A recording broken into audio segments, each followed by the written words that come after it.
안녕하십니까. 한국과학창의재단의 진로 멘토링 TV 이번 6월 달은요 ICT 쪽의 전문가 세 분을 모셨습니다. 자, 지금 저희 멘토링 TV는 대학생들이 직접 이제 상담 토크 진행을 하고 있습니다. 자, 먼저 오늘 그 게스트분들 여러분들께 소개시켜드리기 전에요. 오늘 진행자들 소개시켜드리겠습니다. 먼저 저는 IT 쪽에 벌써 14년간 지금 지식 서비스하고 있는 지식 PD 고성입니다. 반갑습니다. 자, 오늘 그 진행 MC분들도 각자 자기소개 할까요? 네, 안녕하십니까. 서울과학기술대 신소재공학과 2학년에 재학 중인 김성복이라고 합니다. 저는 전역한 지 얼마 안 돼서 ICT 분야에 대해서 많이 아는 게 없지만 알고 싶은 게 많은 학생입니다. 이상입니다. 박수?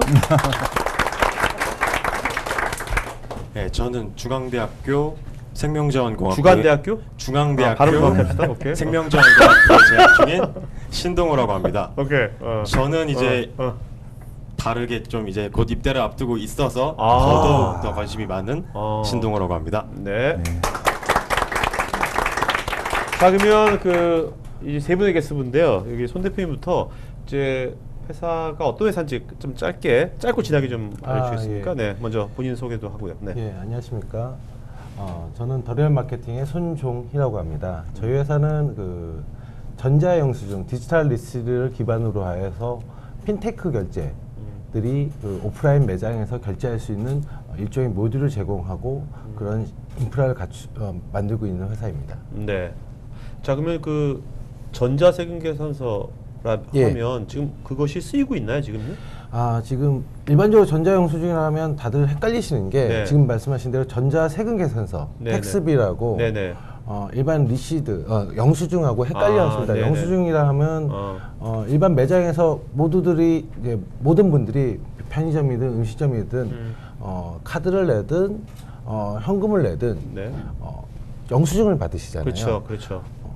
꼭 일반적으로 착각하시는 신용카드만 내야지 영수증을 받는다고 하는데 세법상으로 우선 현금을 내든 카드를 결제하든 휴대폰을 결제하든 영수증은 무조건 발급이 돼야 됩니다. 네네네. 근데 그게 아직까지 국내 세법상으로는 종이로만 발급이 돼야 된다고 되어 있고요. 네. 그거를 이제 작년에 미창부에서 법제화 연구를 했고 이제 법 개정을 준비를 하고 있습니다. 그래서 이거를 이제 디지털화해서 휴대폰으로 받아볼 수 있는 네. 비즈니스를 지금 준비 중에 있습니다. 이제 미래 산업을 지금 준비하고 계시는 거네요. 어떻게 이제 활짝 열릴.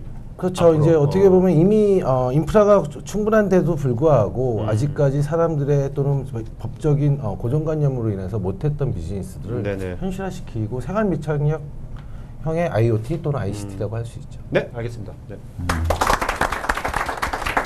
이 대표님, 네. 네, 반갑습니다. 오늘 KTX 타고 부산에서 온 앱툴즈 대표 이경영입니다. 네. 저 나름대로 부산에서는 최고의 앱 개발 전문 회사라고 자부하고 있고요. 제가 이제 4년 전에 그 안드로이드 스터디라고 하는 개발자 커뮤니티를 만들었는데요. 부산에 우리나라에 이제 앱 관련 기술 자체가 없었을 때부터 이제 소규모의 이제 개발자 양성하면서 저희 이제 기술력 위주로 지금까지 쭉 달려왔고요. 그러면서 이제 많은 앱들이 한 40~50가지 정도 앱 와. 출시가 됐었고요. 네. 그 중에서 뭐 최근에 이제 투자도 받은 것도 있고요. 잘 나가는 매출도 나는 것도 있는데 그 외에도 이제 계속 저 개발자 커뮤니티도 운영하면서 지금 VR 관련해서도 좀 하고 있고 이제 한의엄이라는 이제 대학생들 아시는 분 없겠다 이거죠. IT 쪽 계세요? 여기? IT 쪽 예. 전공하신 분 계세요? 없으시구나. 네, IT과 쪽으로는 이제 또 미래부에서 이제 멘토링을 학생이 직접 이제 실무 위주로 프로젝트를 할 수 있게끔 하는 쪽에 제가 기술 이제 멘토로 이제 장관님도 이쪽 받아서 또 활동하고 있고요.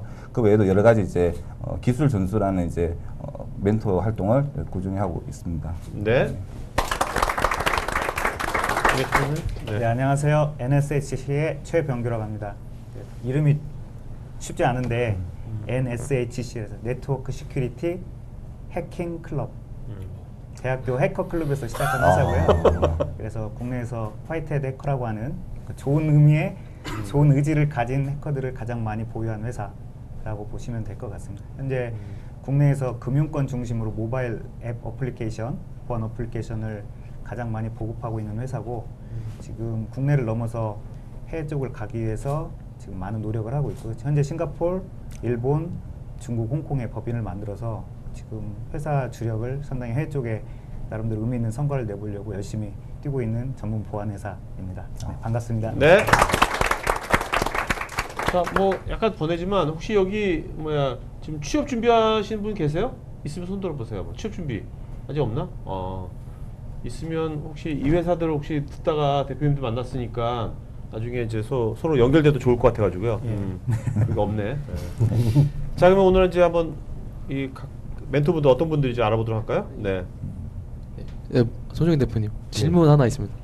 예. 그 제가 그 대표님 홈페이지를 읽다가 전자영수증 관련돼서 예. 궁금한 게 하나 떠올라서 예, 질문 드리려고 합니다. 예. 그 전자영수증을 통해서 그 빅데이터를 수집하시고 그걸 활용한다고 하셨는데 네. 그걸 구체적으로 좀 어떻게 활용을 하고 어떻게 수집을 하는지가 궁금합니다. 그동안 뭐 대학생 여러분들도 많이 들으셨을 겁니다. 빅데이터 많이 들으셨는데 우리나라에서 가장 빅데이터 비즈니스를 잘하는 회사 중에 하나는 사실 금융사보다는 통신사입니다. 그래서 금융사들, 카드사들조차도 통신사 빅데이터를 받아서 마케팅에 활용을 하고 있고요. 네. 그리고 실질적으로 금융사들도 각각의 그 몇몇 메이저 금융사 빼고는 자기네 주 거래 연령층이라든지 지역이라든지 이런 것이 다 다르기 때문에 100% 완벽한 빅데이터를 알고 있지 못하는 상황이고요.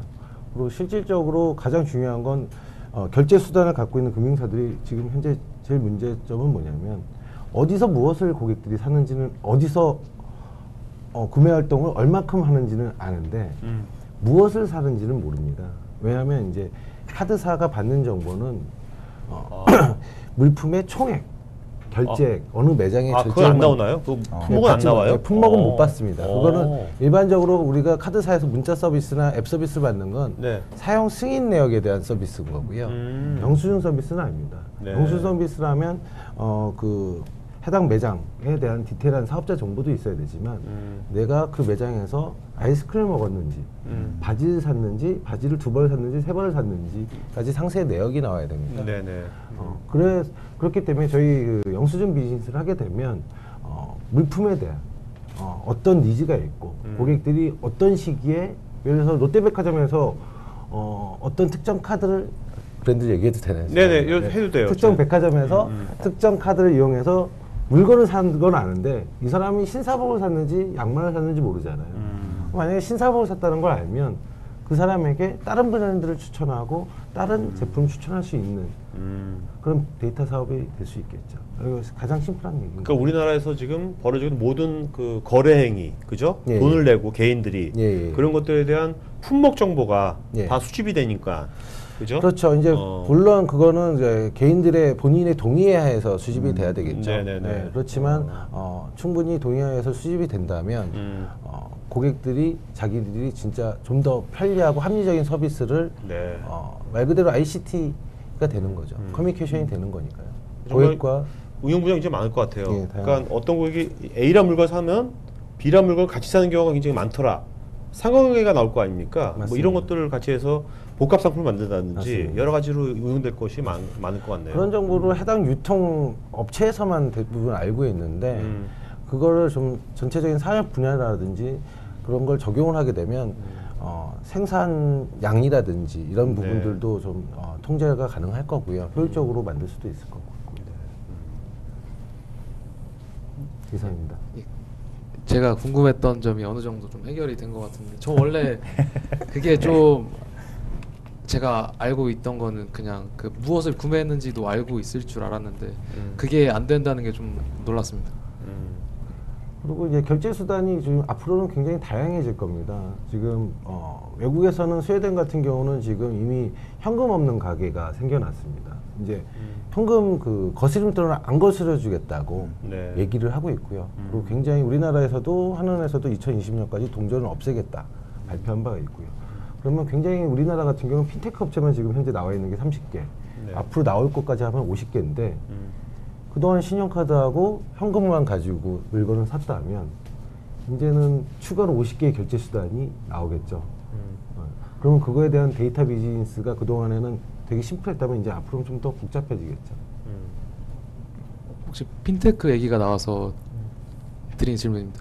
그 핀테크가 좀 요즘에 뭐 삼성페이나 카카오페이랑 그게 저도 지금 그걸 사용을 하고 있고 그게 엄청 편하다는 건 알고 있는데 그게 그 간단한 만큼 좀 보안성에 좀 걱정이 좀 되는 게 사실입니다. 어떤 보안에 대한 걱정을 하시죠? 근데 뭐 그냥- 성북 학생 돈 많아요, 근데? 돈 아니, 별로 없지 않나? 지금 이게- 군에서 와가지고 돈 거의 없을 것 같은데? 돈은 별로 없. 근데 뭘 걱정해? 잃어버릴 돈도 없는데. 그래도 학생한테는 큰 돈일 텐데요. 그러니까 뭐 제 전에 쓰던 뭐 결제 시스템은 뭐 휴대폰 번호부터 뭐 인증번호 뭐 공인인증서 그런 보안 카드까지 다 요구를 했는데 이거는 카카오페이는 그냥 너무 비밀번호 쉽게 하나만 결제가 하면 되니까. 결제가 돼서 그게 좀 똑같이 보안이 이루어지는지가 좀 궁금합니다. 그 저희 비즈니스 뭐 저희가 이제 2013년부터 이걸 준비를 해서 미창부에 저희가 처음 제안을 했어요. 그래서 자, 대표님, 네. 여기 미창부를 모르는 미창부 말고 뭐 미쳤어? 여러분 미창부라는 게 미래 창조가 말하는 거예요, 그죠? 죄송합니다. 네, 여러분 모르는 분도 있을 것 같아가지고. 네. 네. 그래서 이제 그러다 보니까 그 뒤에 이제 그 언론 발표도 나오고 대통령 규제 개혁도 나오고 그러다 보니까 이제 미투 업체가 많이 생겨서 뭐 다양한 기술 기반으로 전자영수를 하겠다는 업체가 카피 업체가 좀 생겼습니다. 근데 네. 뭐 잘 모르겠지만 저희 회사 같은 경우만 예를 들면 저희 회사는 고객 데이터베이스와 결제 정보를 데이터베이스를 이원해서 관리합니다. 특히 이제 고객한테 사전 승인 안 받은 결제 정보 같은 경우는 예를 들어서 어떤 특정 백화점에서 물건을 샀다 그러면 그 결제 정보 데이터베이스를 저희 회사 서버에 갖고 있는 게 아니고 해당 그 프랜차이즈 네트워크에다 그 서버에서 불러오는 방식입니다. 그래서 저희가 다 소유 데이터베이스를 소유하고 있지 않다 보니까 한꺼번에 뭐 해킹을 당해서 뭐 모든 개인정보를 정보가 뭐, 누락되거나 이렇게 될 염려는 없고요. 그리고 두 번째 저희 비즈니스 모델 고객 정보조차도 저희들은 좀 비즈니스 모델 특이한 게 뭐 예를 들어 카카오페이나 뭐 다른 페이들은 자기 앱을 홍보를 해서 자기 앱을 다운받기를 원하는데 저희들은 이미 이제 통신사나 은행, 포인트 회사들하고 계약을 해서 그쪽에다 저희가 앱인앱 서비스를 합니다. 고객조차도 저희가 안 갖고 있어요. 네. 그러니까 여기 직접 고객을 상대하는 게 아니라 그런 이제 카드 회사라든지 뭐 다양한 은행이라든지 뭐 이런 데들이 예. 그쪽도 앱이 있을 테니까. 그렇죠. 이미 수천만의 회원을 갖고 있는 앱이 있죠. 네네. 그렇기 때문에 그 회원들이 오프라인에서 쓸 수 있는 영수증을 휴대폰을 받을 수 있는 모듈만 제공하는 거죠. 네. 그렇기 때문에 이제 그런 정보 보안 부분에 있어서는 좀 가벼운 편이고요. 내가 방금 핀테크 네네. 얘기해서 네네. 근데 최근에 혹시 이제 대학생들도 기사를 보면 핀테크 얘기가 되게 많이 나오는데 국내에서 핀테크 하면 방금 삼성페이, 카카오페이 한 것처럼 그러니까 결제 관련되는 것만 하는데 사실 결제가 큰 시장은 아니고요. 그러니까 우리나라 워낙 은행 중심으로 많이 있었기 때문에 하는데 예를 들면 해외에서 만약 P2P 대출이라고 저희가 돈을 맡기고 찾는 건 항상 은행만 생각했는데 엄밀히 따지면 일단 개인도 할 수 있다는 거예요. 개인이 오픈된 상황에서 신용도를 측정만 할 수 있으면 돈을 여러 사람들이 지금 저희도 보면 은행이란 걸 믿고 몇만 명이 가서 돈을 10,000원이 됐든 10만 원이 됐든 맡기는 거고 그렇죠. 그리고 찾는 사람은 그거보다 약간의 금리를 높게 해서 찾아서 쓰는 거잖아요. 이런 걸 왜 은행에서만 허가된 은행에서만 할 수 있느냐. 기술이 예전보다 훨씬 발달했기 때문에 IT 기술 가지고 충분히 가능하다는 게 있을 수도 있고 요즘 더 나가서는 요즘 뭐 블록체인 뭐 비트코인 뭐 이렇게 나게 나오는데 이제는 사람이 관여를 안 하고 그냥 기계가 계속 도는 거예요. 기계가 돌면서 일본에서 많이 나오는 게 일본의 그 밴딩 머신이 500만 대예요. 500만 대. 그러니까 일본에 우리나라 인구 절반 네. 500만 대 밴딩 머신인데 앞으로는 밴딩 머신 자체가 그냥 하나의 사람처럼 돈 거래를 주고받고 카드를 대고 그 안에서 자체적으로 예를 들면 딸그락 코카콜라가 한 개 떨어질 때마다 1,000원짜리 콜라가 떨어질 때마다 1원씩 그 밴딩 머신한테 저기 적금이 돼서 적립이 돼서 그 밴딩 머신의 이유를 그 밴딩 머신이 갖고 있는 뭐 이렇게 얘기가 돼 있고 저희가 생각한 것보다 그러니까 앞으로 직업이라든지 하는 게 저희가 기존의 상식으로 생각했던 거하고 전혀 다른 형태가 많을 수 있다는 그래서 핀테크 혁명 얘기하는데 우리나라에서는 너무 옛날식 아날로그식 핀테크를 많이 얘기하는 것 같고 있다는 생각이 그래서 다양한 핀테크가 이미 나오고 있고 현재 있으니 보안에 대해서는 크게 걱정을 안 하셔도 된다는 얘기를 해주고 싶으신 것 같아요. 네네네. 그럼 이제 제가 좀 원래 하려던 질문과 좀 다른 질문을 생각했는데요. 아까 전자 영수증을 이용해서 원래는 그 영수증에 어떤 품목이 나오는지는 안 나온다고 하셨잖아요. 근데 이제 나오게 된다면 오히려 그런 것들을 이용해서 보안 문제도 해결할 수 있지 않을까 싶은데 그쪽 측면에서는 어떻게 바라보시는지. 어떤 보안 문제를 해결을? 예를 들면 어떻게 보면 나쁘게 생각하다 보면 이제 긁고 금액만 나오다 보니까 이게 어디에 썼는지 모르다 보니까 네. 이게 사기를 당할 수도 있고 아니면 누가 카드 도난을 해서 그런 것들을 좀 대리 결제를 통해서 그러한 것들을 해결할 수 있지 않을까 생각을 해보는데 카드 일종의 깡 비즈니스를 얘기하는 거예요? 카드 깡. 아니 그런 건 아닌 것 비즈니스. 같고, 네. 그러니까 지금 저런 것 같은데, 그러니까 내가 그동안 카드 결제하면 예. 품목이 안 나왔다 했지 않습니까? 그냥 금액만 나왔는데 종이 영수증에 나오죠. 네? 종이 영수증. 종이 영수증에 나오는 거고. 그렇죠. 아, 네. 종이 영수증에 나오는데 아. 우리가 앱으로 받거나 문자 서비스로 카드 사용 내역을 받지 않습니까? 거기는 품목이 안 나온다는 거죠. 근데 이제 전 디지털 영수증이라 하면 저희가 먼저 이 비즈니스 할 때 핀테크 때문에 이 비즈니스 만든 게 아니고요. 사실은 친환경 비즈니스 때문에 만들었습니다. 아, 네. 종이 영수증이 지금 연간 한 4천억 정도. 영수증 종이값만 발행이 4천억이요? 예. 와. 영수증 종이값만 발행이 되고 있어요. 와. 연간. 그렇기 때문에 몇백만 그루의 나무가 없어지고 이러기 때문에 사실은 친환경 비즈니스를 시작을 했는데 그래서 그 종이 영수증을 없애자. 영수증 나오는 걸 출력을 제어해버리자. 난 디지털 영수증 받겠다 그러면 출력을 안 하고 디지털 영수증 받겠다라는 네. 비즈니스 기반에서 시작을 했는데 네네. 저희가 이제 뭐 저희 회사 자랑 아니지만 좀 백단을 좀 튼튼하게 만들었더니 핀테크 회사들이 저희한테 온 거죠. 내가 결제 수단을 오프라인으로 가져가고 싶은데 온라인 핀테크 결제를 가고 싶은데 가맹점이 없어. 가맹점을 좀 연결할 수 있는 우리 전자영수증 모듈에 좀 브릿지를 좀 시켜줘. 뭐 이런 네네. 식의 니가 생겨서 그 결제 업체들이 저희들한테 오게 되고 그래서 일종의 중개역의 역할까지 같이 하는 비즈니스 성장한 겁니다. 그 원래 친환경 원래 처음에는 친환경 비즈니스 시작을 했었습니다. 몇 년도에 2010 창업하신 거예요? 저는 2011년도에 2011년도요? 창업했고요. 근데 저희가 특허를 먼저 낸 게 경기대랑 같이 13년도에 냈습니다. 네네. 근데 이제 그때만 해도 핀테크 이렇게 크진 않았었거든요. 근데 그렇죠. 이제 예. 그래서 뭐 우선 미창부에다 제안한 건 규제 개혁이나 친환경 비즈니스 제안을 했는데 1년, 2년 지나면서 올해 런칭을 하는 데까지 한 3년 걸렸는데 네. 그 3, 4년 사이에 뭐랄까 이제 좀 비즈니스적으로 보자 그러면 수익 부분이 좀 엉뚱한 데서 저희가 예상하지 못했던 더 큰 시장에서 발생이 된 거죠. 네. 어떠세요? 지금 여기 손 대표님 말씀 중 두 분도 그 비즈니스 사업을 하시지 않습니까? 사업을 하는데 대표님처럼 전혀 생각지도 않은 원래 내가 여기서 돈 벌 거라 생각했는데 거기서 돈을 안 벌고 이상한 데서 돈을 버는 그런 경험들을 하십니까? 어떠세요? 좀 많이 있는 편이죠. 아, 예. 네. 근데 이제 보통 이제 저희 앱 같은 경우에도 네. 원래는 이제 그 예를 들어서 부동산 위주로 중개하는 이제 직방 다방처럼 그런 사업을 하다 보면 이제 거기서 또 네트워크 형성이 되다 보니까 그 네트워크에다가 이제 또 다른 이제 플랫폼을 서로 네. 좀 조인해서 좀 광고 마케팅이라든지 뭐 그런 식으로 이제 사업이 좀 확장되는 경우도 되게 많이 네, 있습니다. 네. 예. 어떠세요? 비슷한 것 같습니다. 네. 그러니까 이 세상살이란 게 우리가 생각한 것만큼 그대로 돌아가는 건 아닌 거네요, 그죠? 그대로 돌아왔으면 저희가 이 자리에 없을 것 같아요. 저기 그 네. 이건희 회장님하고 지금 담소를 나누고 네, 알겠습니다. 네. 그럼 이제 두 번째 질문 드리겠습니다. 아까 혹시 그린 마케팅의 일환으로 예. 핀테크 사업을 진행하셨다고 했는데 예. 그게 어떻게 연동되다 보니까 예. 근데 제가 회사 소개서를 읽어보던 도중에 네. 전기 자동차도 그린 마케팅의 맞습니다. 일환이라고 네, 하셨는데 맞습니다. 네. 혹시 그 전기 자동차가 어떻게 마케팅에 이용될 수 있는지. 전기 자동차도 저희가 좀 비즈니스 일찍 스터디를 했어요. 지금 한 그때도 2014년부터 스타트를 했는데 가장 문제점이 뭐냐면 지금도 문제인데 그때 더 문제였던 게 뭐냐면 충전소 인프라가 문제였습니다. 그렇죠. 우리나라 네. 거의 없죠. 근데 2014년부터 그 이전부터 제주도에서부터 뭐 전국적으로 전기 충전소에 대한 비즈니스를 계속 얘기를 했었는데 그 인프라를 정부의 돈 또는 일반 그 공공기관의 돈으로 충전소 인프라를 만드는 부분에 있어서 저희는 이제 퀘스천 마크를 가졌었죠. 왜냐하면 충전소라는 게 급속 충전이라 하더라도 그때나 지금이나 최소 20-30분의 충전 시간이 필요했고요. 네네.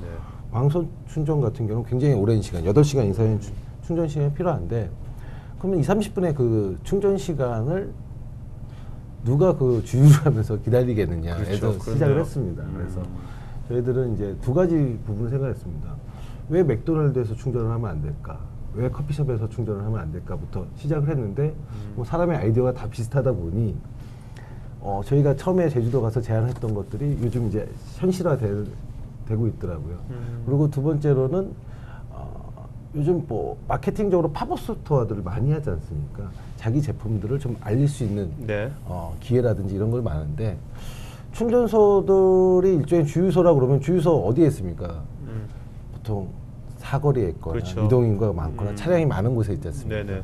그럼 충전소 같은 경우는 조그맣게 할 수 있으니 일종의 그 충전소 공간을 브랜딩 존을 할 수 있는 존인 구간으로 만들어 버리자. 그래서 충전소를 공공기관에서 뭐 또는 정부 투자로 하지 않고 네. 또는 뭐 주유소 사업을 하려고 하는 게 아니고 다른 목적으로 할 수 있는 아까 말씀드린 판매업 목적이나 네. 마케팅 목적으로 충전소 인프라를 충분히 만들 수 있겠다. 아까 그렇게 이런 시작을 아이디어를 이제 정부에 다 제안을 하신 겁니까? 아니면 이런 걸 정부에도 현재 제안도 했고요. 프로젝트를 지금 현재 진행 중에 있는 겁니까 이런 게? 정부에도 제안도 했고 저희가 클라이언트를 갖고 있는 기업들에 대해 제안도 하고 네. 그래서 계속 커뮤니케이션 중인데 전자영수증만큼 좀 빠르게 진행되지는 않는 것 같아요. 전기차 관련해서는 뭐 또 다른 뭐 기타의 이해관계가 있어서 그런지 몰라도 그렇죠. 예, 네. 제 아이디어들이 돌아서 그런 건지 아니면 사람의 생각이 다 비슷비슷해서 그런지 몰라도 그게 이제 지금 이제 와서 작년부터 조금씩 현실화되고 있긴 한데 그게 확장되지는 않더라고요. 네네. 아무래도 전기차의 보급하고도 아마 그렇죠. 관련이 있겠죠. 네. 그리고 아무래도 이게 좀 더 그 전자 영수증보다는 굉장히 여러 이해관계들이 많이 얽히고 설키고 그럴 것 같아요. 그렇죠. 부처도 그렇고. 예, 영수증도 이해관계가 심한데 네. 전기차 같은 경우는 좀 더 우리나라를 주도하는 대기업들의 이해관계가 더 세다 보니까 어떻게 보면 전기차 같은 경우는 닭이 먼저는 달걀이 먼저라거든요. 차가 많으려면 충전소가 있어야 되고 충전소가 많으려면 차가 있어야 되는데 뭘 먼저 해결해야 될 것 같습니까? 일단 저는 차가 많아야지 그거에 따라서 충전소가 해결될 것 같아요. 네, 아, 네. 일단 근데 차가 많으려면 충전할 수 있는 공간이 있어야 되는데 충전소가 아니더라도 아파트 같은 데서도 충전할 수 있어요. 근데 우리나라 아파트 문화에서는 충전을 못 합니다. 왜냐? 주차장에 있는 전기 콘센트는 공용전기입니다. 네. 그러면 그 공용전기에다 꽂으면 전 세대의 전기료가 올라가겠죠. 네. 그것 때문에 지금도 정부도 그것 때문에 그걸 해결하니라고 뭐 굉장히 이것저것 규제도 풀고 이렇게 해결하라고 여러 가지 방법을 마련하고 있는데 그거조차도 쉽지 않은 것 같아요. 다양한 그걸 따로 메트기로 가금을 하면 되지 않을까요? 뭐 굉장히 방법은 다양하겠죠. 네. 방법은 다양함에도 불구하고 네. 제가 나름대로 또 볼 규제도 때는, 있고 하니까. 여러 가지 뭐 이해관계자들이 규제도 역시 있고 누가 있으니까. 누가 그걸 실제로 할 거냐, 주관할 거냐 뭐 이런 그런 것도 것들이 불분명한 것 같아요. 그러다 보니까 요즘 그나마 이제 그 대학생들이 많이 볼 수 있는 것들이 이제 카쉐어링 비즈니스, 뭐 특정 브랜드를 얘기해도 된다면 네네. 소카나 뭐 이런 카쉐어링 업체들이 요즘 작년부터 투자를 받아서 좀 많이 커졌죠. 네. 근데 사실은 그 카쉐어링 비즈니스조차도 사실은 한 10여 년 전부터 전기차가 없을 때부터 우리나라에서 하려고 되게 노력을 했었거든요. 근데 이제 사실은 다른 목적으로 만들었던 건데 저처럼 카쉐어링 비즈니스가 요즘은 전기차 비즈니스로 많이 가는 것 같아요. 아, 네. 대중교통 연계 비즈니스였는데. 알겠습니다. 자 이제 이 대표님 좀 알아볼까요? 어떤 분이신지. 네. 저에 대해서 조사를 많이 하셨나 봐요. 제 뭐 조사를 따로 한 거라기보다 이 개요를 보다가 그냥 이력에 스마트 에어 마우스 시스템을 특허를 내셨다고 하셔서 네. 그거에 대해서 한번 검색을 해봤습니다. 근데 그냥 리모컨이랑 비슷하게 생겼는데 그게 뭐 특별히 갖는 이점이나 뭐 활용될 수 있는 좀 분야가 궁금합니다. 그걸 얘기하기 전에 제가 앱을 이제 시작하게 된 동기부터 얘기하는 게 아마 재밌을 거예요. 여러분들 아마 일상생활 속에서 그 되게 불편함을 느낄 때 이제 그걸 이제 스마트폰을 이용해서 어떻게 해결할 수 없을까라는 생각을 평소에 아마 하신 적이 있을 텐데 방금 얘기한 그 아이디어보다 더 재밌는 게 뭐가 있었냐면 지하철에서 비가 오는 날 되게 또 사람들도 붐빌 때 네. 이어폰 꽂고 음악을 듣고 있고 폰은 주머니나 가방에 있을 때 문자가 왔어요. 근데 이 문자를 되게 궁금한데 소리는 났고 그럴 때 이걸 좀 읽어주면 어떨까라는 그런 이제 생각이 제가 4년 전에 그러니까 음악 들으면서 문자 읽어주는 거예요? 그러니까 띵동하는데 문자는 온 걸 알겠어요. 네. 근데 다시 음악은 다시 플레이 되지만 네. 무슨 내용인지는 모르잖아요, 그죠? 네. 그때 이제 바로 이제 사무실 가서 그날 이제 밤새면서 4일 동안 뭘 했냐면 이제 문자가 오면 이제 그것을 읽어서 이제 보이스로 이제 TTS라고 이제 텍스트를 이제 보이스화 시켜주는 건데 이제 그걸 만들어서 이제 올렸어요. 왜? 제가 쓰려고. 그래서 쓰다가 이제 지금은 뭐 S보이스나 뭐 여러 가지 서비스가 이제 대기업들이 기본 탑재를 했는데 그때 이제 제가 그걸 만들어서 잘 쓰고 있는데 이상하게 2,000원에 유료로 올랐는데 한 달 만에 이게 1,000건 막 넘어가는 게 다운로드 수가. 그래서 제가 뭐 네이버 뭐 U+, KT 다 올렸는데 양쪽에 다 다운받는 거예요, 그죠? 그래서 이게 뭐지 하고 있다가 그냥 잊고 있다가 LG 센터하고 그다음에 삼성 에이스 센터 폰 센터에서 전화가 오는데 혹시 그 개발자시냐고. 맞다고. 죄송한데 이거 저희가 새로 넣은 신기종인데 여기서 지금 동작이 안 되는데 제발 좀 이거 업그레이드 해주면 안 되냐고. 왜요? 그러니까 저 찾아오신 분이 시각장애이신 분인데 이분이 이 앱을 반드시 써야 된대요. 가슴이 갑자기 뭉클해지는 거예요. 그래서 그래요? 당연히 업데이트 해야죠. 순간 제가 이제 무료로 배포할 거다 생각했는데 일단은 이제 업데이트 그날 이제 그 기기 또 어렵게 구해가지고 업데이트 해주고 그 어느 날 이제 시각장애인분이 보지도 못하는데 서울에서 부산까지 찾아오신 거예요. 네. 너무 잘 쓰고 있다고. 너무 저도 가슴이 뭉클하고 그래서 이제 이게 내가 그냥 필요해서 썼는데 누구한테는 아주 필수 앱이 되기도 하는구나. 또 어떤 사례가 있었냐면 오토바이 배달하시는 분이 이제 블루투스로 보통 이제 이렇게 통화를 하는데 그렇죠. 문자로도 되게 많이 접수가 와요. 근데 오토바이 운전하다가 문자를 보기 위해서 서야 되거나 아니면 이렇게 꺼내볼 수 없잖아요. 그죠? 그래서 저한테 전화가 온 거예요. 블루투스 핸즈프리도 좀 되게 해달라고. 당연히 해드려야죠. 생업이 달려있는데. 자, 이런 것들이 이제 아이디어가 실상에서 굉장히 이제 유용하게 된 케이스인데요. 방금 말씀하신 그런 것도 제가 이제 어느 날 이제 PT를 하러 갔습니다. 강의장에. 근데 마우스를 안 챙겨온 거예요. 그래서 이제 강의하다가 또 뭐 빔 프로젝트도 없고 그래서 이제 어떻게 하지? 이때 스마트폰이 마우스가 돼주면 어떨까? 라는 이제 아이디어가 이제 생기는 거죠. 저도 항상 필요에 의해서 아이디어가 항상 나오는데 저는 또 엔지니어 출신이다 보니까 또 그날 가서 또 뚝딱 만들었죠. 그래서 이제 그때 만들 때 이제 양이면 이것도 돈 좀 지원받자 해서 이제 국가에서 이제 지원 사업으로 그 당시 한 5천만 원 또 지원받고 그 다음에 이제 특허도 내야겠다 했는데 솔직히 출원은 했었는데 안 됐던 게 삼성이 그 특허를 이미 보유하고 있었어요. 근데 정작 그 사업화는 안 하시더라고요. 그래서 이제 안타깝게도 좀 묻혀버린 특허 출연이었고요. 그래서 계속 송소하겠느냐고 변리사님이 돈이 계속 들어갈 텐데 일단 피해가면 된다. 하지만 이제 제가 그 사업으로 돈을 이렇게 많이 벌 자신이 없었기 때문에 거기서 스톱을 했고요. 그 뒤로도 그 말고도 이제 더 많은 아이디어로 많은 서비스를 계속 해왔습니다. 이 대표 그 아이디어 딱 떠오르면 밤에 뚝딱 하면 그게 나와요, 그렇게? 제가 엔지니어이기 때문에 가능합니다. 그래도 그거 뚝딱 나와요, 그렇게? 제가 안드로이드 스터디라는 우리나라에서 안드로이드 쪽을 오프라인 모임을 제가 최초로 시작했어요. 그래서 마이크로소프트, 구글, 삼성, KT 많은 대기업들이 저희를 이제 서포트도 해줬고 초창기에는 저희가 대기업에 또 관련 엔지니어들을 좀 교육시켜서 취업도 시켜드렸는데요. 그 배경이 어떻게 되냐면 제가 이제 원래 저도 약간 중견기업에 뭐 저희 밑에 직원도 한 50명 있었는데 부장으로 있었습니다. 굿데이라는 이제 언론사에 온라인 언론사에 있었는데 그때 이제 남들이 회사 잘 나갔지만은 취미로 좀 제가 앱을 만들고 싶었던 시절이 있었어요. 우리나라에 이제 갤럭시 A죠, A. 그다음 아이폰 이제 초창기 들어왔을 때 그때 앱스토어라는 시장이 있는데 제가 처음으로 본 책이 하나 있습니다. 앱스토어 골드러시라는 책인데요. 혹시 이거 메모해 놓으셨다가 한번 보세요. 되게 재밌는 게 이 책을 쓴 친구가 법대생이에요. 여러분들처럼 우리나라요? 네, 우리나라 저자입니다.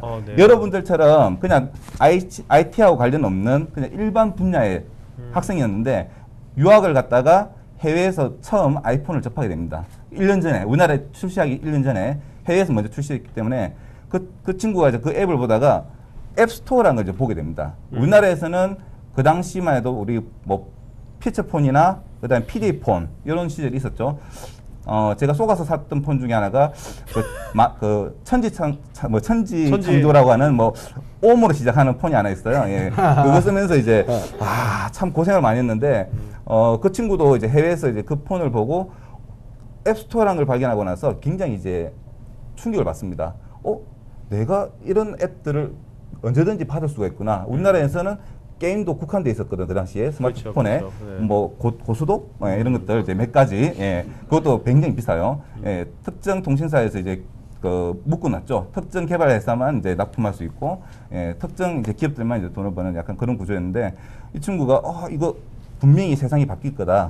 그래서 국내에 들어오자마자 어렵게 그 아이폰을 구해서 그 다음에 개발자도 어렵게 구해서 이제 아이폰 앱을 만듭니다. 출시하자마자 이 친구가 하루에 3천만 원씩 벌게 됩니다. 에? 하루에. 농담 아닙니다. 제 거짓말하는 게 아니고. 아니 무슨 앱이길래 하루에 3천만 원 벌어요? 자, 무슨 앱이냐면 놀라시지 마시고. 벌써 놀랐어요. 그 당시에는 놀라지 말라고 그 그래요. 당시에는 앱스토어, 하루에 3천만 원 버는데 어떻게 안 놀래요? 앱스토어에 거의 앱이 전무한 상태였습니다. 근데 스마트폰은 계속 유저가 전 세계, 그러니까 이게 우리나라만 생각하시면 안 돼요. 앱스토어라는 거는 우리가 소프트웨어를 옛날에 출시를 할 때 전 세계에다가 홍보하려면 박람회나 CES 같은 그런 행사장에 가서 홍보를 하고도 제대로 하기가 불가능하죠. 힘들었어요. 네. 근데 앱스토어랑은 올리자마자 전 세계로 다 퍼져나가는 거예요. 이게 엄청난 겁니다. 이게. 그때 이 친구가 이제 달랑 0.99달러, 한 1,000원 정도죠. 어떤 앱을 만들었냐면 좀 재밌는 앱을 만들어 보자라는 생각을 하게 됩니다. 뭐냐면 자, 친구한테 자, 나를 좀 찍어줘라고 폰을 건네줍니다. 네. 자, 사진을 찍어요. 나오는 결과가 공포스러운 사진이 나옵니다. 이 앱이 단점은 이제 폰을 떨어뜨리면 이제 깨진다는 거죠. 근데 이 앱이 사실 듣고 보면 지금 아무 앱도 아니죠. 아니 찍으면 사진 찍으면 공포 그 귀신 사진 나오는 거예요. 네. 그래서 놀래게 하는. 그러니까 내 얼굴을 기반으로 한 아닙니다. 그런 것도 없고 그냥 준비되어 있는.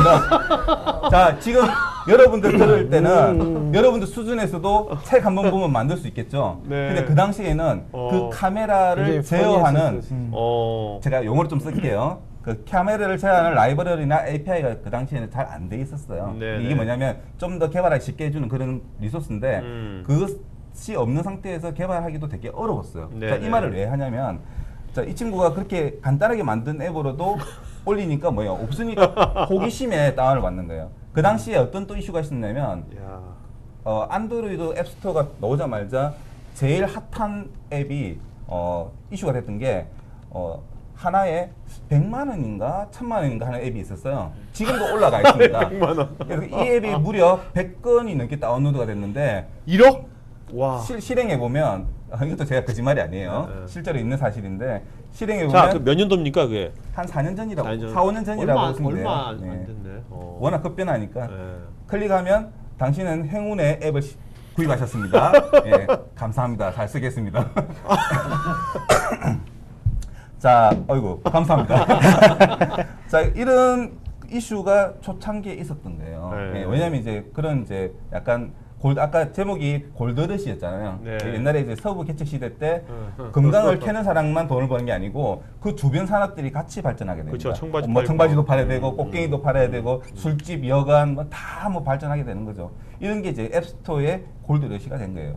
자, 그때 이제 제가 말씀드린 게 기술력 그게 이제 관건인데 그런 허접한 앱도 이제 돈을 번다고 했잖아요. 그죠? 그래서 저희가 나도 막상 만들려고 하니까 먼저 개발 환경을 만드는 것부터가 벌써 한 달이 걸리는 거예요. 그 당시에. 네. 그 정도로 어려웠습니다. 그래서 이제 전부 다 영어로 돼 있고 이러다 보니까 같이 공부할 사람하고 제가 스터디를 이제 만들게 됩니다. 오프라인을 만드는데 이제 부산에서 4명이서 시작했는데 다들 저와 같은 생각을 했는지 뭐 전국에서 우리 오프라인을 같이 만들어 달라고 하면서 순식간에 한 달 만에 한 500명이 모였었어요. 한 클래스당 보통 막 30명, 50명, 강당 뭐 100명씩 또 만들어서 또 하고 그래서 같이 공부하고 가르쳐 주고 서로 이제 재능 기부도 하고 그렇게 하면서 솔직히 저는 우리나라의 앱 기술력을 발전시키는데 이바지를 했다고 생각하는 본인입니다. 네. 제 자랑은 아니고요. 자, 그러면 대표님 그렇게 4년 전에 예. 아까 뭐 이렇게 귀신산이 딱 나오는 게 그게 한 달에 3천만 하루에 3천만 원. 하루에 3천만 3천만 원 벌고 네. 뭐 아까 뭐 행운의 뭐 그것이 100만 원이라고 그런 시절이 있었잖아요. 있었죠. 그게 근데 그런 게 가능했던 이유가 그게 초창기였기 때문에 초창기 그렇잖아요. 때문에 그렇죠? 맞습니다. 그렇다면 지금 이제 2016년 지금 아니면 이 친구도 2017년 내년도에 네. 대표해 볼 때 또 초창기도 계속 나올 거 아닙니까? 새로운 아이템들이 그렇죠. 최근에 그런 것처럼 네. 뭔가 우리 이런 여기 학생들한테 그런 기회를 줄 수 있는 네. 아이템이랄까? 뭔가 그런 거는 뭐라고 생각하십니까? 대표님 볼 때. 어떻게 보면 우연이 조금 따르는 것도 있고요. 그리고 기회도 있는 것 같은데 그것을 어떻게 캐치하느냐가 이제 관건인 것 같아요. 항상 다른 생각으로 접근을 하고 바라보는 시각이 필요해요. 그 친구, 그 저 법대생 친구도 단순히 앱스토어를 그냥 스토어에서 공유하는 거네라고 본 게 아니고 만약에 이게 퍼져나가면 얼마나 많은 사람들이 볼까, 다운받아갈까 생각이 다르죠. 대표적인 게 우리 카카오톡 게임하기 지금 매출 대충 검색해 보신 분 있으세요? 그 옛날에 애니팡 같은 경우에는 뭐 하루에 거의 뭐 몇 억을 벌었잖아요, 매출이. 그죠? 그런 계기가 우리나라에만 먹혔잖아요. 그죠? 뭡니까? 우리나라가 서로가 어릴 때부터 경쟁 심리를 배워왔잖아요. 그죠? 네네. 이 교묘하게 친구들하고 게임을 같이 하는데 순위를 매겨놨어요. 그죠? 그래서 저희 아버지하고 외삼촌이 야, 외삼촌이 어느 날 갑자기 내보다 순위가 이만큼 올라왔어. 아버지, 이건 돈을 좀 쓴 겁니다. 아이템을 쓰십시오.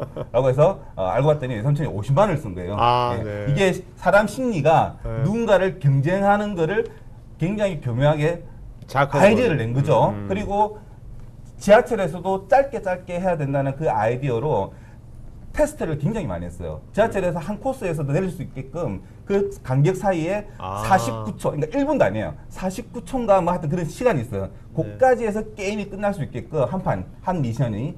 이제 그런 것들부터 생각이 이미 어떤 그 수익이나 또는 이제 사람들이 돈을 쓸 수 있게끔 그런 어떤 생각에서 좀 바뀌어야 된다는 거예요. 저는 이제 아이디어를 평소에 전공이 상관없습니다. 자기 전공에서 건축이든 뭐 다른 분야든 그 분야에서 자기만의 생각을 가지고 그 집을 지을 때는 반드시 이렇게 지어야 돼. 그게 규정처럼 계속 이어왔잖아요. 그죠? 네. 어떤 친구가 3D 프린터를 보고 집을 3D 프린터로 프린트할 수 없을까? 지금 나왔잖아요. 영국에 이런 데서 집아의 프린터로 똑같은 네. 집을. 그죠? 그런 것들이 생각에서 바뀌는 거죠. 저는 그런 생각을 좀 항상 자꾸 이제 깨어 있었으면 좋겠어요. 우리나라도 지금 요즘 그 뭡니까 창조 경제라고 하면서 네네. 좀 많은 이제 아이디어를 요구를 하고 있죠. 자. 그럼 제가 질문 하나 드려보겠습니다. 네, 예. 그럼 제가 이력을 저도 한번 살펴봤는데요. 아, 네. 지금은 현재 앱 위주로 개발을 하시고 계시잖아요. 네. 근데 예전에는 보니까 홈페이지 위주로 개발을 하셨더라고요. 그 네. 두 개의 각각의 매력과 장단점이 있다면 무엇이 있을까요? 솔직히 얘기하면 최근에는 제가 또 VR도 하고 있습니다. 그 가상현실이라고 혹시 아세요? 이제 눈에 착용하면 현실 세계하고 좀 다른 세계를 보게 되는. 자, 이야기를 한 이유는 너무 이제 한 기술을 가지고 영원히 갈 수는 없다라고 저는 생각하고 있습니다. 그게 이제 유지되는데 제가 처음에 사실은 전공이 이 컴퓨터 관련 전공이 아니었습니다. 원래는 전기 쪽이었어요. 네. 고등학교도 전기, 그다음에 이제 대학도 전문대도 전기. 그러다가 이제 어느 날 이제 제가 우연한 계기가 있는데 여러분도 인생에 한 몇 번은 인생이 바뀌는 계기가 만나게 될 거예요. 그때 어떻게 선택하나 따라 틀릴 텐데 제가 그 전기 쪽 일을 하면서 되게 연봉도 괜찮았어요. 그쪽이. 근데 이제 왜 바꿨느냐?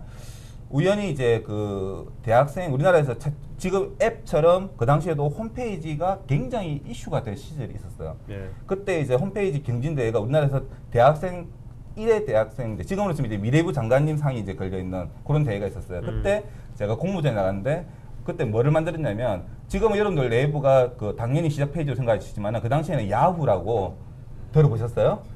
이거 이해하면 세대가 좀 비슷한데 야후라고 정말 텍스트만 있는 디렉토리 검색 엔진이 있었어요. 그냥 메뉴를 톡톡톡 클릭해서 이제 찾아가는.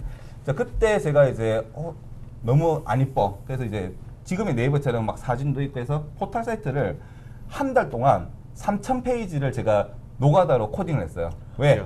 프레이밍을 제가 알고 있는 게 아니기 때문에 모든 그 카테고리를 다 DB 없이 정말 누가 들으면 참 무식한 개발자라고 하겠는데 그 당시에는 제가 전기 출신이고 홈페이지를 만들고 싶은데 PHP나 ASP, JSP 이런 언어를 배우지 않은 상태에서 단순 HTML로 노가다로 솔직히 하루에 1시간 잤어요.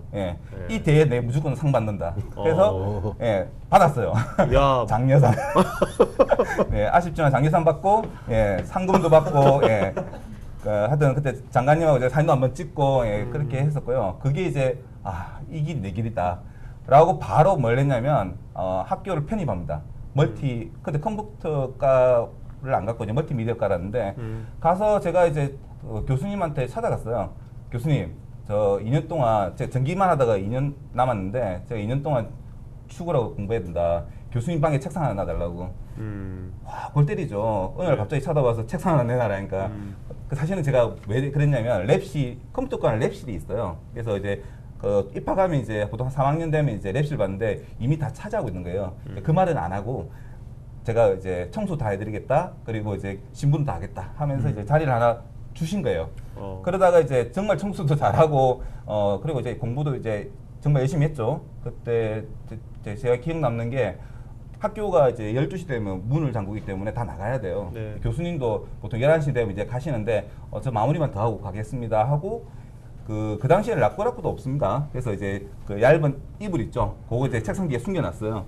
그래서 교수님 가시고 나면 이제 불 다 끄고 이제 회의 테이블, 교수님 테이블 거기에 이제 깔고 그래서 이제 한 새우자 한 2시간 잡니다. 경비 아저씨가 이제 한 1시나 되면 이제 돌아요. 네. 돌고 나면 불도 못 켜요. 그냥 모니터만 이제 불 켜고 또 밤새도록 또 프레임 짜고 그렇게 해서 제가 대학생 시절 때 공부만 한 게 아니고 그때 이미 창업 동아리, 지금으로 치면 창업 동아리인데 그 당시에는 그런 게 없었고 저희가 그냥 소소하게 같이 창업하자 해서 다른 타 대학 산업 디자인과 학생 이제 데려오고 그 다음에 이제 타고 제가 개발하고 해서 한 달에 대학생이었지만 그 당시에 제가 쇼핑몰도 만들었거든요. 그러니까 옥션도 이제 겨우 이제 나와서 옥션이랑 흉내는 내는 정도 그때 시절인데 그때 쇼핑몰 만드는데 영업을 제가 어떻게 했냐면 롯데백화점 아시죠? 제가 뭐 다 돌았지만 롯데백화점까지도 돌았어요. 다니면서 거기 이제 다니면서 제가 쇼핑몰 만들어 주겠다고. 백화점에 대부분 다 입주를 해 있습니다. 업체들이. 그래서 이제 쇼핑몰 만들어 주겠다고. 근데 그때 제가 PHP를 공부를 이제 갓 한 시기였어요. 그래서 너무 아까운 게 이제 이거 좀 써먹어야겠다. 그래서 이제 다니면서 쇼핑 만들어 주겠다 해서 오다를 그때 300만 원짜리 하나 받았는데 지금으로 치면 환율로 20년이 흘렸으니까 적어도 한 800만 원에서 한 1000만 원 돈 되죠. 예. 그래서 그 돈을 이제 대학생한테 자, 굉장히 큰 대표님 돈인데. 계속하면 우리 시간이 없으니까 알겠습니다. 지금 이제 그 VR 있잖아요. 네. 지금 VR 쪽에 기사 많이 나오는데 VR을 해보시니까 VR 관련돼 가지고는 어떤 기회가 있을 것 같아요, 이 친구들한테? 사실 VR이 가상현실이라고 해서 최신 기술은 아니에요. 예전부터 있던 기술이 지금 최근에 이제 각광받고 있는데 일단 두 가지로 나눠집니다. 영상 쪽으로 이제 그 컨텐츠가 있고요. 그 다음에 게임이나 이런 3D 영상 쪽이 있고요. 영상 쪽은 일단 뭐니 해도 내가 이제 해외 여행을 이제 가고 싶은데 우리가 사진이나 텍스트로만 봤을 때는 크게 감흥이 안 오잖아요, 그죠? 참 그림 좋다. 근데 실제로 가본 사람은 어때요? 가슴이 뭉클하면서 그 주변 환경의 그 뷰가 압도하잖아요, 그죠? 네. 그런 압도하는 영상을 제가 실제 경험할 수 있는 거예요. 왜? 그 현장에 그 사람이 있던 것처럼 주변을 내가 둘러볼 수 있고 그 다음에 실제로 그 환경에 맞는 막 내 앞에 사자가 막 뛰어간다든지 그런 것들이 이제 가능한 거예요. 3D 쪽은 또 뭐냐면 자 실제로 현실 세계에서 구현하기 힘든 것들 예를 들어서 뭐 공룡 아이들한테 야 공룡이 굉장히 커 자 막연하잖아요. 실제 쓰면 내 앞에서 실제와 같은 공룡이 나타납니다. 그리고 굉장히 무섭게 이제 소리도 내고 그러다 보면 아이들에도 제가 실험도 해봤는데 아이들을 위한 컨텐츠도 지금 만들고 있어요. 유치원에 이제 공급할. 근데 이제 아이들이 보고 정말 공룡에 대해서 뭔지 알겠다는 거예요. 우주가 뭔지도 알겠고. 자, 그래서 예, 이런 산업들이 지금 이제 또 다시 시작인데 제가 이런 얘기 해도 될지 모르겠지만 최근에 이제 그 스팀이라고 혹시 아세요? 게임하는 친구들 알 텐데. 예, 스팀이 게임 공유하는 사이트잖아요, 그죠? 거기에 이제 최근에 이제 VR 게임을 하나 올리신 분인데 지금 이런 얘기 되나 돈 얘기를 예, 벌써 지금 한 달 만에 40억을 벌었어요. 예. 이런 이야기를 이제 학생들이 받으면 조금 너무 부푼 마음만 가질 수 있는데 요거를 너무 자제하시고 일단 이제 그런 가능성에 대해서 빨리 캐치한 친구들은 이미 앞서가고 있다는 거예요. 예. 그래서 나는 이제 보통 그런 친구 많잖아요. 뭐 유명하신 분들 보면 갑자기 학교를 뭐 자퇴하고 어느 날 갑자기 이제 이거 뜰 거야라고 해서 도전해서 이제 뭐 성공하는 뭐 그렇다고 자퇴하라는 얘기는 아니에요. 자, 하여튼 뭐 그런 어떤 VR도 어떻게 보면 기회가 있는데 그걸 제가 어떻게 뭐 이런 쪽으로 가시면 다 돼요라고 말씀은 못 드려요. 왜냐하면 이 산업 구조는 하루가 멀다 하고 바뀌고 있어요. 자, 예. VR이 앞으로 활성화가 되면 어차피 활성화 될 거 아닙니까? 그렇지 않아요? 앞으로? 100% 장담은 못 하겠습니다. 어차피 활성화 된다면 어떤 우린 직업에 관심이 있으니까 어떤 직업이 좀 뜨고 어떤 직업이 없어질까요? 위험해질까요? 그것만 직업 종류만 말해주세요. 너무 길게 짧게. 예. 일단 최근에 VR 쪽으로 드디어 이제 채용 공고가 올라오기 시작했어요. 예, 그래서 주로 이제 3D 모델링 쪽이나 기존의 게임 쪽인데 VR에 특화돼서 VR이 좀 많이 어지러워 이게 어지럽지 않게 이제 개발할 수 있는 경험력이 필요해요. 그래서 그런 것들을 빨리 컨텐츠를 이제 만들어 나가는 게 중요합니다. 혹시 아마 IT 쪽에 지금 있는 친구들이 VR에 관심 있다면 이제 그런 쪽에 이제 자기가 포트폴리오를 좀 많이 만들어 보는 게 네. 중요하고 그런 이제 업종들이 지금 이제 잡코리아나 이런 데 보면 어떤 기술을 요구한다는 게 올라옵니다. 네. 그런 것들을 이제 보면서 반대로 준비하는 과정이 좀 필요할 것 같아요. IT 쪽은. 네네네. 알겠습니다. 자, 이제 최 부장님. 네. 예, 좀 질문 하나 드리겠습니다. 제가 그 네이버 백신을 그러니까 컴퓨터로도 쓰고 그거를 핸드폰에서도 쓰고 있는데 그 백신이 컴퓨터랑 휴대폰이랑 어떤 체제로 좀 달리 활용이 되고 있는지 좀 궁금합니다. 똑같은 백신을 안 쓰고 굳이 구분을 해서 하는 게 그냥 단지 그냥 그 운영 체제만 달라서 그렇게 하는 건지 아니면 또 다른 이유가 있는지가 궁금합니다. 그래요. 갑자기 기술적으로 툭 치고 들어오시니까 갑자기 아까 저기 이 대표님 워낙 개인적으로 훌륭한 얘기를 많이 해주셔가지고 하는데 일단 뭐 그 질문부터 답변을 드리면 그 백신은 우리나라만 있는 용어고요. 우리나라 일본 정도는 백신이라는 쓰는데 엄밀히 따지면 안티바이러스. 그래서 이제 백신이라고 하는 건데 백신은 이제 치료라는 느낌이 많아서 사람들이 백신을 그러니까 우리나라에서 그 용어를 그러니까 처음에 만든 분은 아니지만 특이하게 안철수 안랩에서 하다 보니까 이게 마케팅 효과가 그래서 V3 백신 네네네. 이렇게 돼서 하고요. 백신은 글로벌에 나가면 아무도 못 알아듣습니다. 백신이란 말 쓰면요. 네. 그래서 엄밀히 따지면 백신이 아니라 안티바이러스고 안티바이러스. 전 세계에서 돌아다니는 악성 코드, 그러니까 PC에서 하면 침입하는 악성 코드를 비교해서 사전에 탐지해서 해결해 예를 들면 탐지를 해서 알려주고 네.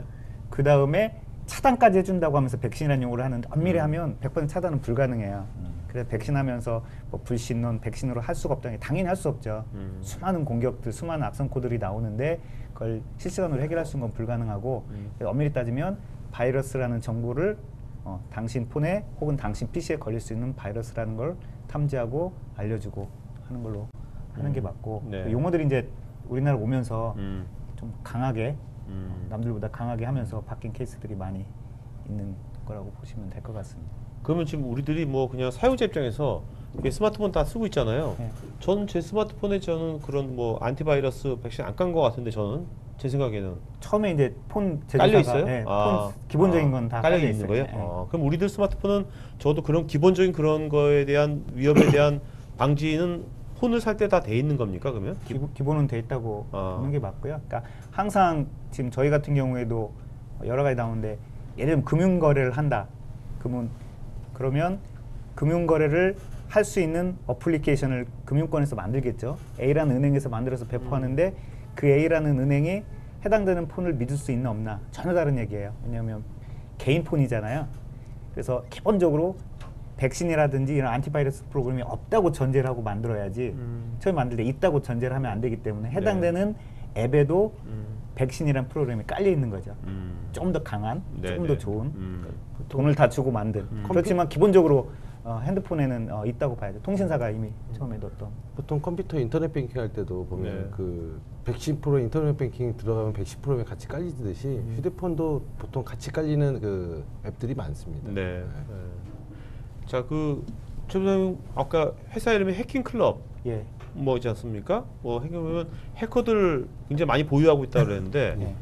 저 궁금한 게 그러면 어느 기업이든지 그러면 최 부장님 회사에서 저기 우리 뚫을 거야 하면 뚫을 수 있습니까? 정확히 그냥 정확히 궁금해요. 말해서 yes and no 방법이라고 말씀드려요. 그래서 그 해커들이 아니더라도 요즘 같은 경우에는 일반인들도 예를 들면 저희가 모바일 안티 해킹 솔루션이라고 해서 지금 여러분들이 하는 모바일 게임은 예를 들면 매출이 1,000억이면 150억에서 200억 정도는 누군가에 의해서 뭐 소위 표현으로 털리는 걸 예상하고 이미 처음에 매출을 오, 잡습니다. 그래요? 15에서 20% 정도. 오. 예. 근데 만약에 거기서 5%를 줄이면 그러니까 아이템을 해킹하는 거예요? 어떤 식으로 150, 200? 그 매출이 잡혔을 때 네. 우리 전체적으로 이제 회사에서 통계를 낼 때는 1,000억 매출인데 아까 말한 아이템 탈취가 가장 많고요. 기본적으로. 근데 그런 툴들을 공격해서 들어온 친구들이 10대 친구들이 가장 많아요. 10대. 근데 제가 예스와 노를 말씀드리는 이유가 뭐냐면 당장 주고 내일까지 뚫어가면 당연히 안 되죠.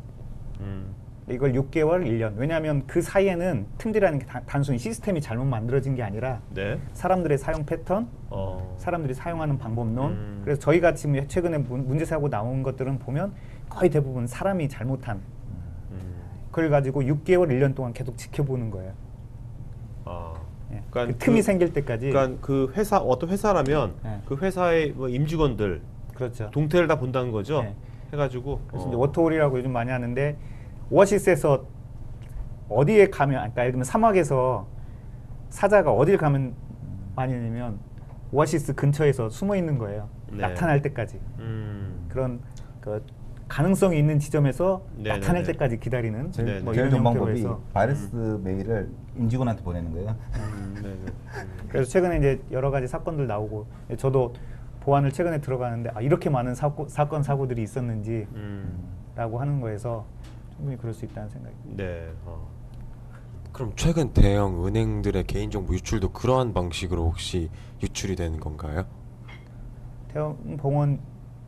대형 은행, 뭐 병원 유출도 뭐 다 같은 방법이라고 예전에 보시면 농협 되겠죠. 사건도 네, 그 네. 노트북 그 개인 노트북에서 이제 그 연결하다 보니까 이제 뭐 북한이라고 얘기를 하지만 네 아무래도 그런 어떤 실수가 네트워크 분리가 됐는데 뭐 그런 사소한 실수들도 하나의 경우가 된다고 봐야겠죠. 그런 사소한 틈을 노려서 해커들이 이제 유출을 유도하기도 하는군요. 그렇죠. 궁금한 게 하나 또 있는데요. 그 보안 프로그램들 여러 가지 있잖아요. 핸드폰으로 하는 결제 시스템이나 그렇고 그럴 때 공인인증서 같은 프로그램에 비밀번호를 입력하고 그런 다음에 결제를 진행하게 되는데 제가 쓰는 그 핸드폰 결제 시스템 중에는 공인인증서 번호를 입력할 때 키패드가 정말 자주 바뀌더라고요. 예. 그것도 보안의 일종인지 혹시 예. 지금 저기 금융권에 있는 160개 은행 중에 150개 키패드 보안을 저희가 하고 있고요.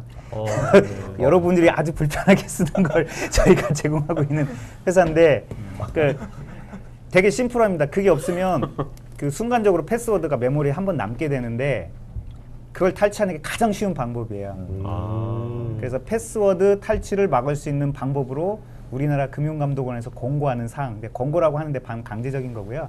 그래서 그 보안에서 핸드폰 해킹할 때 가장 쉬운 방법론을 막는 게 그 키패드가 위변조 되면서 메모리에 남을 때부터 그 자체가 암호화돼서 들어가는, 암호화돼서 서버에서 물어보고 서버에서 답변 왔을 때 하는. 그래서 가장 기본이 가장 첫 번째 하는 게 패스워드 하고 최근에 삼성페이라든지 카카오페이도 가장 첫 번째 하는 게 키보드, 그러니까 키패드를 가상 키패드로 해서 변환하는 게 그 일반적으로 기본적으로 안드로이드에서 가장 취약점이 메모리를 항상 건드리는 것 때문에 그래서 가장 그러니까 여러분 사용하기 되게 불편하다고 하지만 현재까지는 다른 방법이 없어서 그렇게 그래서 제공하는 저는 거예요. 폰을 2개를 씁니다.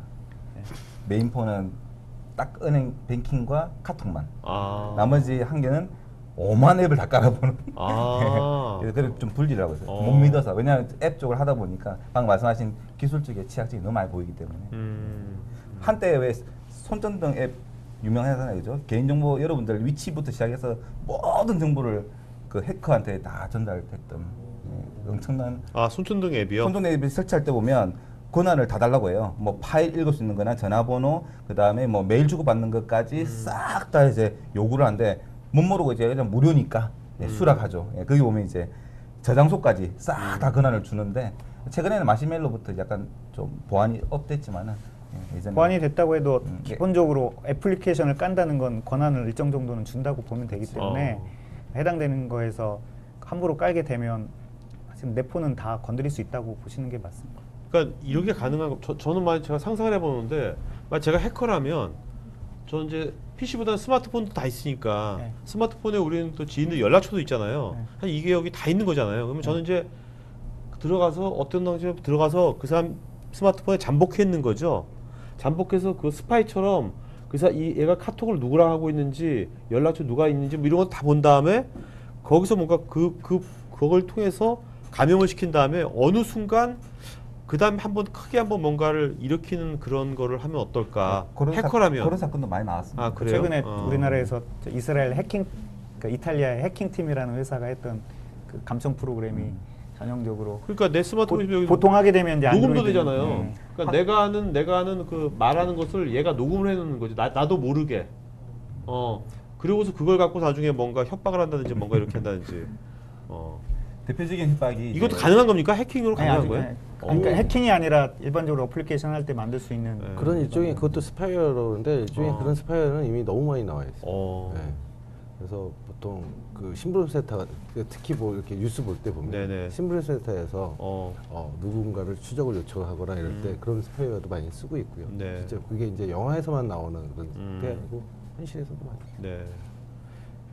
여기 대학생들이니까 최 부장님 어떻습니까? 이 요새 보안, 뭐 해킹 이런 쪽 분야가 보안 분야가 그 유망한 직업이라고 보시는 건지, 그러니까 앞으로 10년 뒤, 20년 뒤에도 그런 분야가 계속해서 요새 보안 관련된 기사도 굉장히 많이 나오고 그렇다면 여기 있는 분들이 단순하게 우리가 뭐 개발자가 되더라도 단순 개발하는 게 아니라 보안 관련된 전문가 쪽으로 커리어를 생각한다면 어떻게 보세요, 그거는? 두 가지를 말씀드리고 싶어요. 오늘 뭐 진로 관련돼서 네네. 말씀드리니까 첫 번째는 그 보안, 아까 말씀하셨던 웹이 중요하냐, 모바일이 중요하냐, VR이 중요하냐 하는데 웹이 아직도 끝난 시장은 아니고요. 앱이 아직도 끝난 시장은 아니고 네. VR은 하는데 우리나라에서 직업을 얘기하든 얘기를 할 때 좀 최근에 이제 우연한 기회에 해외를 많이 다니는데 우리나라처럼 유행에 민감하고 직업마저 그러니까 평생 내가 해야 될 일인데도 유행에 민감한 나라가 정말 없는 것 같아요. 아, 네. 다 모바일 얘기하니까 모바일 하고 창업 얘기하니까 전부 다 창업을 얘기하고 오토를 얘기하니까 전부 다 오토를 얘기하고 얘기만 하고 안 해, 근데. 네, 최근에 VR, AR. 예. 그래서 하는데 일단 첫 번째로 보안은 아주 심플하게 최근에 각광을 되게 많이 받는 업종인데 왜냐하면 모든 디바이스가 전부 다 인터넷에 연결돼 있습니다. 모두가 연결되고 디지털 데이터가 움직이는 상황에서 보안이 당연히 중요해질 수밖에 없는 건 네네. 너무나 자명한 일이고요. 근데 안정적으로 직업을 얻을 수 있냐, 직업 자리는 되게 많아요. 근데 그게 일을 하면서 돈을 벌 수 있냐 되게 어렵습니다.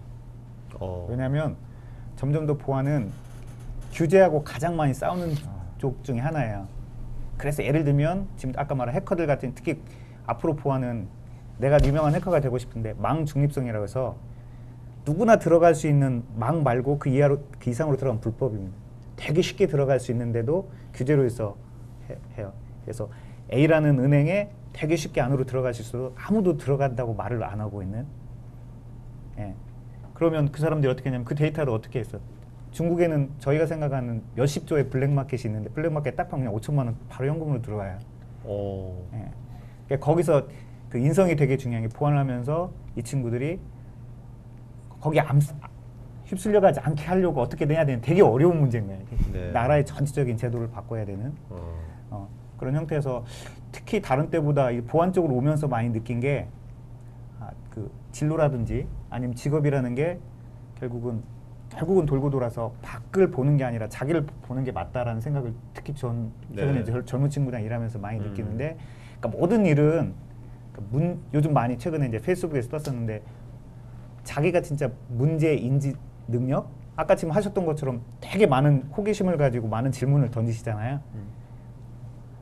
내가 하고 싶은 게 있고 네네. 이런 문제 인지 능력 뭔가 이제 풀어나갈 문제가 있느냐를 발견할 수 있는 사람하고 문제 해결 능력 그걸 같이 해결하는 건데 지금 특히 우리나라나 일본 같이 아시아에서는 99%의 사람이 문제 해결 능력만 저희가 교육을 받았기 때문에 갑자기 요즘 하면 다 창의를 얘기하면서 문제 인지 능력이 중요하다고 하는데 너무 많은 사람들이 전부 다 문제만 인지하고 아무도 해결을 안 하면 그 사회는 네네. 돌아갈 수가 없거든요. 그러니까 같이 창업을 하더라도 그러니까 무한도전에 유재석이라는 분이 있으려고 하면 주변에 한 150명의 스텝이 다 같이 해서 하나의 엄청난 국민 프로그램을 만드는 것처럼 저희가 문제 해결 능력을 가진 창업팀, 그러니까 한 명의 슈퍼스타가 있지만 저희는 다 슈퍼스타만 보지만 거기에 딸려있는 5명, 10명의 일원이 되는 것 결코 아주 중요한 일이고요. 그다음 대기업에 들어가서 뭐 무조건 대기업 들어가는 게 아니라 중소기업에 들어가서 그 문제 해결 능력을 키워나가면서 그러니까 자기가 문제에 그러니까 뭔가 문제가 있다는 걸 발견할 수 있는 능력이 될 때까지 하는 것도 되게 중요하다는 생각을 특히 요즘 많이 해보는. 네네. 자, 그 손 대표님도 좀 진로 관련돼 가지고요. 예. 그러니까 뭐 이게 학생들한테 이런 식의 ICT 분야 쪽에서 앞으로 이런 식의 분야가 진로가 괜찮을 것 같고 또 아니면 그런 자세 진로에 대한 자세 같은 것들 그런 거 좀 말씀 좀 해주시죠. 네. 지금 이제 우리나라가 ICT나 IoT, 뭐 오토 지금 말씀하신 대로 되게 다양한 비즈니스를 얘기하고 있는데 사실적으로 진짜 그게 현실적으로 우리가 TV에서 보는 것처럼 이제 방에 누워서 불 꺼줘 그러면 자동으로 꺼주고 불 켜줘 자동으로 켜주고 이러려면 굉장히 많은 인프라 투자가 필요하고요. 뭐 집도 새로 져야 됩니다. 네네. 그리고 뭐 인터넷선도 다 모든 전구부터 시작해서 TV, 냉장고까지 다 바꿔야 되는 그런 상황인데 그렇지 않더라도 실질적으로 이미 특히 우리나라와 같은 상황에서는 굉장히 그 ICT, IoT가 바로 실생활에 적용이 되고 산업 현장에 적용이 될 수 있는 인프라를 이미 충분히 갖췄습니다. 그러니까 뭐랄까 좀 사물을 보는 데 있어서 그 사물 그 자체를 보는 것보다는 이것을 새로운 걸 창조한다기보다는 이제 창조는 솔직히 이제 뭐 새로운 그림 뭐 남들이 안 했던 것만이 창조를 한다는 건 아니라고 생각을 해요. 네네. 기존에 있는 거를 어떻게 모디파이하고 연결시키고. 어떻게 변화하는 그걸 보는 자세에서부터 창조는 시작된다고 생각을 하고 있고요. 네네. 그래서 취업 부분에 있어서도 대기업 이제는 뭐 1인 미디어 시대지 않습니까? 뭐 MBC에서 마이리틀 TV에서 1인 미디어 시대듯이 이제 꼭 대기업이 모든 비즈니스를 리딩해내는 시대는 아닐 겁니다. 그렇다고 또 개인이 혼자서 할 수 있는 시대는 아니고 지금 대표님께서 말씀하신 대로 비즈니스를 볼 때, 회사를 볼 때 무엇을 하려고 하는 거고 어떤 가치를 추구하는지 보시면서 선정하시는 게 제일 좋을 것 같습니다. 네. 이 대표님. 네. 진로 관련돼 가지고 좀. 네. 그 다들 아마 제일 희망하는 건 아마 대기업 취업이나 이런 쪽일 수도 있고. 자, 여기서 한번 다들 대기업이라고 하셨는데 진짜로 그런지 한번 우리 한번 알아보도록 물어볼까요? 할게요. 예. 자, 여러분 여기 뭐 우리 여러분 안 솔직히. 보여. 안 보이니까 아무도 보니까 솔직하게 합시다. 자, 저는 대기업에 취업하고 싶어요. 손 들어봐요. 아니, 솔직하게. 자, 그러면 나는 중소기업에 벤처나 중소기업에 취업하고 싶어요. 손 들어봐요. 1순위. 자, 오케이. 근데 자, 왜 이유가 뭐예요? 이유가 취업이 어려우니까 취업만이라도 하자. 취업만이다. 굉장히 현실적인 답변. 네네. 자, 우리가 상을 받네요, 진짜. 네, 네. 감사해요. 네, 일단 전부는 아니라는 걸로. 네. 자, 어쨌든 간에 이제 뭐 저도 사실 대학생 시절에 대기업을 되게 꿈꿨고 또 거기에 대해서 좀 뭐 준비도 나름대로 하다가 이제 창업을 사실은 눈을 돌린 것은 이제 뭐 제가 그 봐왔던 이제 훈련 또 분들이 그렇게 또 시작했고 그런 것들을 보면서 좀 본보게 됐다. 저는 사실 뭐 막연하지만 사실 저도 빌 게이츠 를 좀 많이 이렇게 선호하고 이제 IT 쪽을 이제 걸어왔는데 중요한 건 그런 것 같아요. 내가 이제 어떤 일을 하는 데 있어서 정말 뭐 돈도 중요하고 뭐 다 중요합니다. 하지만 이제 정말 내가 하고 싶은 일 그리고 내가 이것을 함으로 해서 만족도를 가져야 되고 그때 저는 이제 컴퓨터 프로그래밍을 이제 할 때만큼은 좀 전에 말씀드렸지만은 1시간 자고 막 그 열정으로도 했을 때 피곤하지 않고 또 내가 만든 걸 누군가가 감동을 가졌던 그런 거에서 굉장히 많이 큰 힘이 되었어요. 그래서 돈은 어떻게 보면 시간이 흐르면서 따라오더라고 제가 말을 이렇게 확답은 못 드리겠지만은 예, 그런 열정이 있으면 또 그쪽 분야도 예를 들어서 뭐 스타트업인데 뭐 예를 들어서 뭐 배달의 민족이나 이런 식으로 처음에 이제 쓰레기통 뒤져가면서 네네네. 이제 뭐 쿠폰을 모아서 이제 그 엄청난 네이버보다 많은 DB를 이제 모은 그런 어떤 힘들었지만은 이제 그런 투자도 받고 성장하는 회사 또는 이제 정말 뭐 디자인 하나 가지고 또 뭐 성공하는 회사 이런 거에서 이제 좀 내가 이제 주도해서 이끌어가는데 동참할 수 있는 그런 회사도 조금은 이제 눈여겨봐 줬으면 좋겠고요. 제가 중소기업 입장이라서 대변하는 것도 있긴 한데 그래서 항상 회사를 이제 볼 때 그 회사가 갖고 있는 CEO들의 어떤 그 이념, 가치관 이런 것들을 좀 많이 보시면 좋을 것 같고요. 그 길을 이제 준비하기 위해서는 이 회사가 내가 무엇을 해줄 수 있을까, 또 내가 무엇을 얻을 수 있을까 그런 위주로 좀 많이 준비하면 좋을 것 같고요. 마지막으로 이제 그 지금 전공이 이제 ICT 아닌 분들도 있잖아요, 그죠? 그래서 저도 사실 전기하면서 스마트폰 앱이라고 생각은 안 했지만은 그래도 이제 소프트웨어하고 연계가 되는 쪽으로 생각을 많이 했었고 최근에는 이제 스마트폰으로 저희가 이제 만든 것 중에 하나가 줄넘기가 있는데 그 초등학교 때 납품을 좀 했는데요. 이제 어떻게 보면 전자회로 제품이잖아요. 그죠? 스마트폰에 이제 칼로리 계산해주고 뭐 이런 것들이 제가 학생 시절 때 생각했던 것들을 이제 최근에 이제 만들면서 정말 뿌듯함을 많이 느끼고 그런 것들이 있습니다. 여러분들이 이제 방금 말했듯이 다른 분야에 있더라도 또 이 IT나 이런 쪽으로도 또 생각하는 게 있으면 또 회사에 또 취업해서 또 아이디어도 또 내고 또 회사에 또 기여도도 하고 그런 쪽으로 좀 많이 생각했으면 좋겠습니다. 네. 자 그리고 이제 마지막 질문 드리고 싶은 게 이제 요새 알파고 나오고 이제 뭐 요새 인공지능이 AI란 단어가 매일 나와요 기사에 그죠? AI가 이렇게도 쓰이고 저렇게 쓰이고 굉장히 많이 나오는데 그 세 분은 아무래도 이런 이제 전문가시니까 세 분이 보는 관점에서 앞으로 이제 인공지능 AI가 우리 이제 생활에 어떻게 우리 이제 생활에 이런 특히 뭐 20대 이런 친구들한테는 어떻게 영향을 미칠 것 같습니까? 그리고 어떤 식으로 그 대처를 해야 될 건지 그거 좀 하나 우선 뭐 AI는 이제 곧 뭐 바로 현실에 적용이 될 것 같습니다. 될 거라 보세요? 예.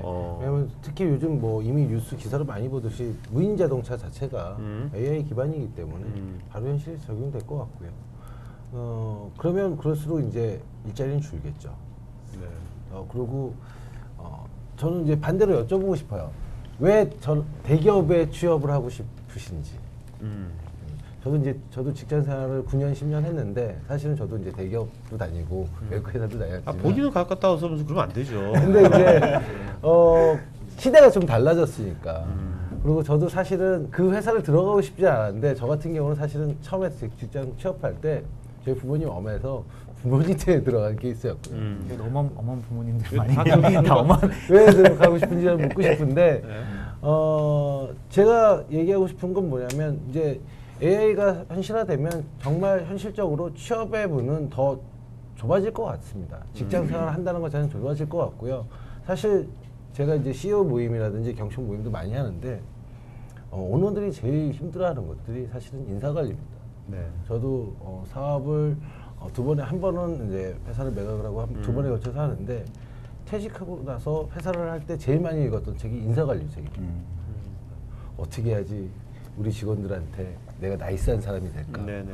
어떻게 해야지 우리 직원들이 회사를 사랑할까? 어떻게 해야지 우리 직원들이 나를 이해해주고 회사를 이해해줄까? 매일같이 고민을 하거든요.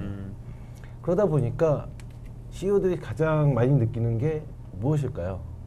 배신감을 제일 많이 느낀다고 저는 네. 주저하지 않고 말하는 것입니다. 네네. 네. 그러다 보니까 특히 제조업에 있는 분들은 단추 하나로 모든 게 생산이 됐으면 좋겠다고 하는 얘기를 10여 년 전부터 들었습니다. 네네네. 그러니까 그런 시대를 고려를 하시고 본인들이 이제 우리는 100세 시대잖아요. 100세까지 우리가 무슨 일을 하면서 살 수 있을까를 고려하고 직업을 고르시는 게 가장 중요하지 않을까 싶습니다. 네. 뭐. 네. 네. AI라는 게 사실 우리가 뭐 SF에서나 볼 법한 그런 어떤 기술인데 점점 이제 다가오는 게 뭐 이세돌 우리 그 또 바둑으로 해서 한번 이슈가 된 적 있고 최근에는 그 시리가 이제 원래 애플이 굉장히 폐쇄적인데 이제 음성 이제 AI를 이제 공개를 이제 하겠다라고 하면 이제 그 많은 개발자들이 또 그걸 활용해서 또 다양한 또 플랫폼을 또 만들어낼 거예요. 그러면 이제 기존에 있는 어떤 그 여러 가지 아까 말씀하신 것처럼 이제 어려운 산업들이 이제 해결해 나가는 그런 것들이 생길 텐데요. 어떤 분이 이제 한 말을 뭐 인용하자면 그 AI가 이제 발전하면 이제 그런 어떤 자동화되는 부분에서 사람은 되게 편해질 겁니다. 그러면 이제 그 AI에서 하지 못하는 어떤 결정권, 그러니까 우리가 창의적으로 뭔가 판단을 해서 네. 그 AI가 가는 방향에 대해서 우리가 인지하는 이게 어떻게 보면 이제 파란 약이냐 빨간 약 매트릭스 그 선택하듯이 우리 이제 AI를 이제 판단하는 입장에서 인간의 어떤 그 판단이 굉장히 이제 중요해지는 시기가 올 겁니다. 저도 제 이 말이 그때 가서 또 바뀔 수도 있겠지만은 많이 이제 그 이쪽으로 연구하시는 분들이 이제 그런 생각을 많이 하고 있으시고요. 일단 AI가 제일 일단 걱정되는 거는 일단 개인 사생활이 어디까지 보호되고 어디까지 공개될 것이냐. 요 부분이 사실 제일 민감해서 발전을 하느냐 못하느냐 있는데 최근에 이제 구글 글라스 같은 경우에 이제 이렇게 걸어 다니다 보면 모든 데이터가 다 수집이 되는데 그 영상이나 이런 것들이 사실 모이면 빅데이터가 되고 그 빅데이터가 결국에는 AI의 리소스가 되는 겁니다. 그러니까 이런 것들 속에는 우리 개인 어떤 보여주고 싶지 않은 개인 사생활까지 다 들어가 있는 거예요. 그런 것들이 이제 아직까지는 어떤 방향으로 갈지는 아무도 모릅니다. 예, 나라마다 이제 규제도 있을 거고요. 그다음에 개인의 어떤 생각, 가치관, 그런 것들이 뭐가 더 좋은지 그런 것들이 이제 조금씩 풀어나가는 과정이기 때문에 섣불리 판단하고 뭐 하기보다는 일단 그렇게 가는 방향에 대해서 인지를 하고 항상 계속 준비를 하고 공부하고 다가가는 마인드가 중요한 것 같습니다. 제 생각에. 네. 최선님. 그 최근에 그 대기업 이야기를 많이 나오면서 하는 이야기가 최근에 직장이 아니라 직업을 선택하라 너무나 많이 나왔던 얘기들이죠. AI로 나오면서 자칫하면 직업이 없어질 수도 있지 않을까. 분명히 저희가 직장은 삼성이라는 회사를 보고 들어가고요. 삼성의 신입사원 시험을 보면 개성은 없습니다. 개인이 잘하고 못하고는 회사가 판단하는 거고요. 너는 생명으로 가. 너는 전자로 가. 전혀 다른 업종이거든요. 네. 그러니까 예전에 저희가 계속 했던 게 이렇게 파괴하기 어렵지만 해외는 많이 파괴됐어요. 직장보단 직업, 평생 직업을 했는데 컴퓨터 기능이 너무 발달하면서 이제는 대기업에서는 그 자동화했던 대기업이 아니라 전문직을 가진 개인들의 영역을 거의 대부분 들어올 수 있는. 그러니까 모든 전문직에 있는 분들이 바로 무너졌고 네. 지금 프로게이머 조만간 이제 이슈가 될 거고요. 하물며 올해 가장 큰 이슈는 해커들, 그러니까 딱 봐도 해커는 컴퓨터, 딱 저희가 매트릭스에서 보면 해커들만 남아서 끝까지 예, 인공지능이랑 싸우는 거잖아요. 어떻게 보면 네네. 매트릭스 멤버들. 네. 그런데 올해 미국에서 하는 모든 해커 대회는 두 가지인데 사람 대 사람이 있고요. 컴퓨터 대 컴퓨터가 올해부터 생겼어요. 와. 서로 치고받는 공격과 방어를 컴퓨터 프로그래밍으로 합니다. 야. 예. 그러니까 자칫하면 저희가 계속 그동안 얘기했던 직장이 아니라 직업을 선택하라가 아니라 어떻게 저희는 어느 정도 이제 40대 넘어가고 하는 게 아니라 20대 갈 때는 딱 느낀다. 웃기는 소리 하고는 이렇게 될 수도 있는 직업이 어딨어. 네. 반대로 생각하면 저는 여기 있는 분들이 20대가 넘었어요. 결국 젊은 나이가 아니기 때문에 반대로 생각하면 저희가 직장이나 직업을 선택할 때 항상 보는 게 안정적이냐, 돈을 얼마나 버냐 하는데 두 개가 없다고 생각을 하면 계속 얘기하는데 20대가 되면요 결코 젊은 나이가 아니고 우리나라는 너무 부모님이랑 같이 해서 20대 대학교 졸업하고도 집에 살면서 다 키워받는 게 너무 익숙한데 해외에서 우리나라보다 좀 앞서갔다는 게 그런 마인드가 전혀 없는 상태에서 내가 개척한다고 생각할 때 나를 계속 나 자신을 바라보고 그러니까 저희가 면접 보고 항상 할 때 얘기하는 게 너가 좋아하는 게 뭐냐 네가 잘하는 게 뭐냐 사실 모든 미팅이 저희가 거래처를 하든 네. 내가 면접을 보든 딱 이 두 가지거든요. 그래서 될 수 있으면 바람이 나랑 친한 사람이면 자기가 좋아하는 걸 했으면 좋겠고 나랑 같이 할 때는 얘가 잘하는 걸 내가 사용했으면 좋겠고 기본적인 네네, 인간이 그렇죠. 살아가면서 기본적인 생리이기 때문에 네. 지속적으로 하는 딱 물어봤을 때 그게 직업으로서 혹은 그게 직장으로서 아니면 그게 내 취미로서든 뭐든 정말 내가 좋아하고 내가 잘하는 걸 계속 만들어가는 노력을 계속 하지 않으면 그 상태에서 1년마다 직업이 이제 바뀔 수도 있는 예전에 네. 하면 변호사 하면 30년 40년이 아니라 변호사의 자격증 하나를 가지고 있지만 전혀 다른 직장, 전혀 다른 직업으로 갈 수 있는 시대가 컴퓨터 파워가 너무 세져서 네네. 충분히 올 수 있을 걸 같고요. 그래서 적극적으로 계속 하는데 정말 오늘 돌아가서 내일 또 고민하고 하루에 한 번씩은 내가 정말 좋아하는 게 뭐지? 내가 정말 잘하는 게 뭐지? 그 시점에서 10년 후에 잘하고 하는 거는 이렇게 경험이 쌓이면 어쩔지 모르지만 지금 오늘 시점, 한 달 후 내가 오늘 정말 잘하는 게 뭐지? 내가 좋아하는 게 뭐지는 계속 한번 고민을 하면서 네. 파악해 가야 되지 않을까 그런 생각을. 어제도 세 분 말씀 들어보니까 이 AI는 필연적인 이제 도래의 수간인 것 같아요, 그죠? 그리고 그것이 우리 삶에 굉장히 큰 영향을 미칠 것 같고, 그렇다면 이제 뭐 우리가 앞날을 예측할 수는 없겠지만 그 우리 여기 있는 사람 모두 다 그것에 대해서 계속해서 예의주시하고 어떻게 그것이 삶을 변화시키는지 계속 봐야 될 것 같아요, 그죠? 그런 것들을. 네. 뭐 조금 제가 첨언을 직업을 고르실 때 첨언을 좀 드리자면 저는 그렇게 봅니다. 이제 사람이 이제 성격이 형성되는 과정에 있어서 보통 이제 어떤 가정에 태어났고 어떤 학창생활을 지나가고도 형성이 되지만 직장에 들어갔을 때 또 다른 성격이 인격이 형성이 된다고 봅니다. 똑같이 나랑 학교 나왔고 똑같이 뭐 국민대 나왔는데 누구는 공무원을 가서 공무원 마인드가 되고 누구는 삼성을 가서 관리의 삼성 마인드가 되고 누구는 현대를 가서 폐기의 현대 마인드가 되는 거 아니겠습니까? 그러면 이제 맨 처음에 이제 아까 대표님 말씀하신 대로 내가 좋아하는 일을 찾는 것도 중요한데 내가 잘할 수 있는 일을 찾아서 그리고 내가 그동안 학창 시절 때 생각했던 본인의 인성을 한 번 더 생각을 해보면서 찾아보시는 게 좋을 것 같아요. 요즘 보면 이제 공무원 시험 많이 준비하시잖아요. 네. 근데 그분들 중에서 공무원 욕 안 하신 분들 없을걸요. 공무원 마인드. 이제 그러니까 공무원이 됐다고 이제 앞으로 공무원도 AI 시대에 그게 뭐 안 잘리는 법 없습니다. 네, 네. 그것도 이제 벌써 부모님 세대 얘기고요. 네. 그러니까 이제 직업을 고르실 때 그런 부분들을 미래지향적으로 좀 더 이제 당장 1년 뒤, 2년 뒤보다는 20년 뒤, 30년 뒤 좀 더 멀리 보고 고르시는 게 가장 좋은 것 같아요. 네. 자, 이제 그러면 그 여러분 궁금한 것들 뭐 편하게 뭐 여쭤보시기 바랍니다. 편하게 궁금한 것들. 네. 저기 좀 질문을 그냥 네네. 제가 답변하면 뭐 다른 국내 시장은 되게 많이 느끼는 게 저희는 너무 수학 하나로 경쟁하고 영어 하나로 경쟁하고 너무 똑같은 걸 경쟁해서 내가 잘하고 못하는 거에 대해서 많이 생각을 못했던 것 같아요. 근데 해외를 가보면 그래도 우리나라가 살기 되게 좋은 나라고 우리나라에 있는 친구들이 너무 똑똑해요. 너무 잘하고.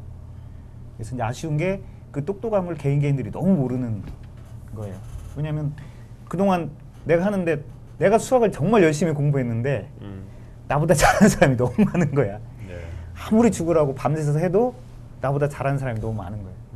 근데 그게 아니라 아까 계속 하는데 개인들이 우리나라에 있는 젊은 친구들 정말 똑똑하고 정말 잘하는 게 많은. 그래서 나중에도 너무 이 바운더리 내에서만 생각하는 게 아니라 하게 되면 참 할 것들이 생각보다 많이 있고 그 하는 것들이 정말 남한테 폼내기 위해서 하는 게 아니라 정말 재밌게 아니면 아까 내가 잘하는 거 할 수 있는 걸 찾는다고 하면 충분히 많이 있지 않을까 그런 생각을 최근에 특히 많이 해봅니다. 그래서 저는 여러분들이 이제는 좀 국내에서만 자꾸 찾을 게 아니라 중국 얼마나 커요, 그죠? 바로 우리 옆에 있고 뭐 다른 나라 가도 되고 좀 이렇게 해외로 좀 많이 나갔으면 좋겠어. 해외 나가서 뭐를 자꾸 부딪혀보고 거기서 그 사람들하고 뭔가 콜라보를 하고 이제 그런 것들이 앞으로 그런 거지. 이 우리나라 이 시장은 너무나 좁거든요. 좁은 데서 지금 우리들은 사실 여러분 선배들은 옛날에 좋은 시절에 태어나가지고 그때는 취업도 쉽게 되고 뭐 그랬는데 지금은 여러분 알다시피 대기업도 인원이 자꾸 줄어들잖아요. 줄어들고 막 그러다음에 뽑더라도 해외에서 뽑고 생산이 좀 올라가고 그러니까 자꾸 취업의 문은 전체가 줄어드는데 여러분들은 거기에 계속 들어가려고 막 아둥바둥 하다 보면 몇 년 훌쩍 가버리고 그렇게가 아니라 지금 바로 우리 옆에 있는 중국은 얼마나 성장하고 있어요. 지금 굉장히 성장하고 있거든요. 그런 사람들하고 그런 데서 뭔가 그 지금 유럽이나 다른 나라 사람들은 영어를 우리보다 잘하기 때문에 굉장히 유리하잖아요. 미국이나 유럽이 발전하니까, 미국이 굉장히 발전하니까. 그렇지만 지금 중국이 발전하고 있으니까 여러분들은 중국말은 서양 사람보다 우리가 더 빨리 배울 거거든요. 문화도 비슷하고. 저는 뭔가 그런 데서 좀 기회를 찾으면 어떨까. 그렇게 여기서 자꾸 비유하자면 댐의 수위가 점점 낮아지고 있는데, 여러분이 물고기라면 이 수위가 물이 좀 줄어들고 있는데 거기서 좀 더 잘 살고 해봤자 구조적인 문제가 있을 거 아닙니까? 그렇지 않나요? 말씀 나서 말씀드리는데 저희 스터디 이제 개발자 교육하는 중에 한 분이 이제 국내에서 안드로이드 앱 개발하면 좀 사실 지금은 뭐 보편화돼서 그냥 뭐 IT 쪽에서 그냥 보통 연봉을 받아요. 이분이 이제 생각을 좀 깨어 있으셨는데 캐나다에 갔더니 그렇게 썩 앱을 잘 만드는 실력이 아닌데 우리나라 연봉보다 몇 배로 많이 받고 있어요 지금. 네네. 그래서 나도 캐나다로 가야겠다라고 할 정도로 해외 쪽은 우리나라 기술 아까 말씀하신 것처럼 굉장히 기술을 높게 봅니다. 우리는 정말 최신 기술 뭐 카카오톡 뭐 이 정도 배달 민족 돼야 되는데 정말 단순한 앱인데도 이걸 이렇게 빨리 만들어?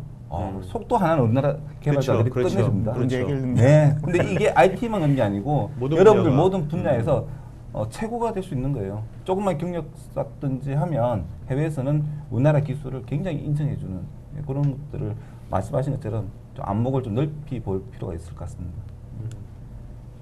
저 질문, 여러분들 그 질문하는 게 굉장히 중요한 거예요. 여러분, 왜냐면 여러분 이제 좀 있으면 이제 취업하면 면접 볼 거 아닙니까? 그죠?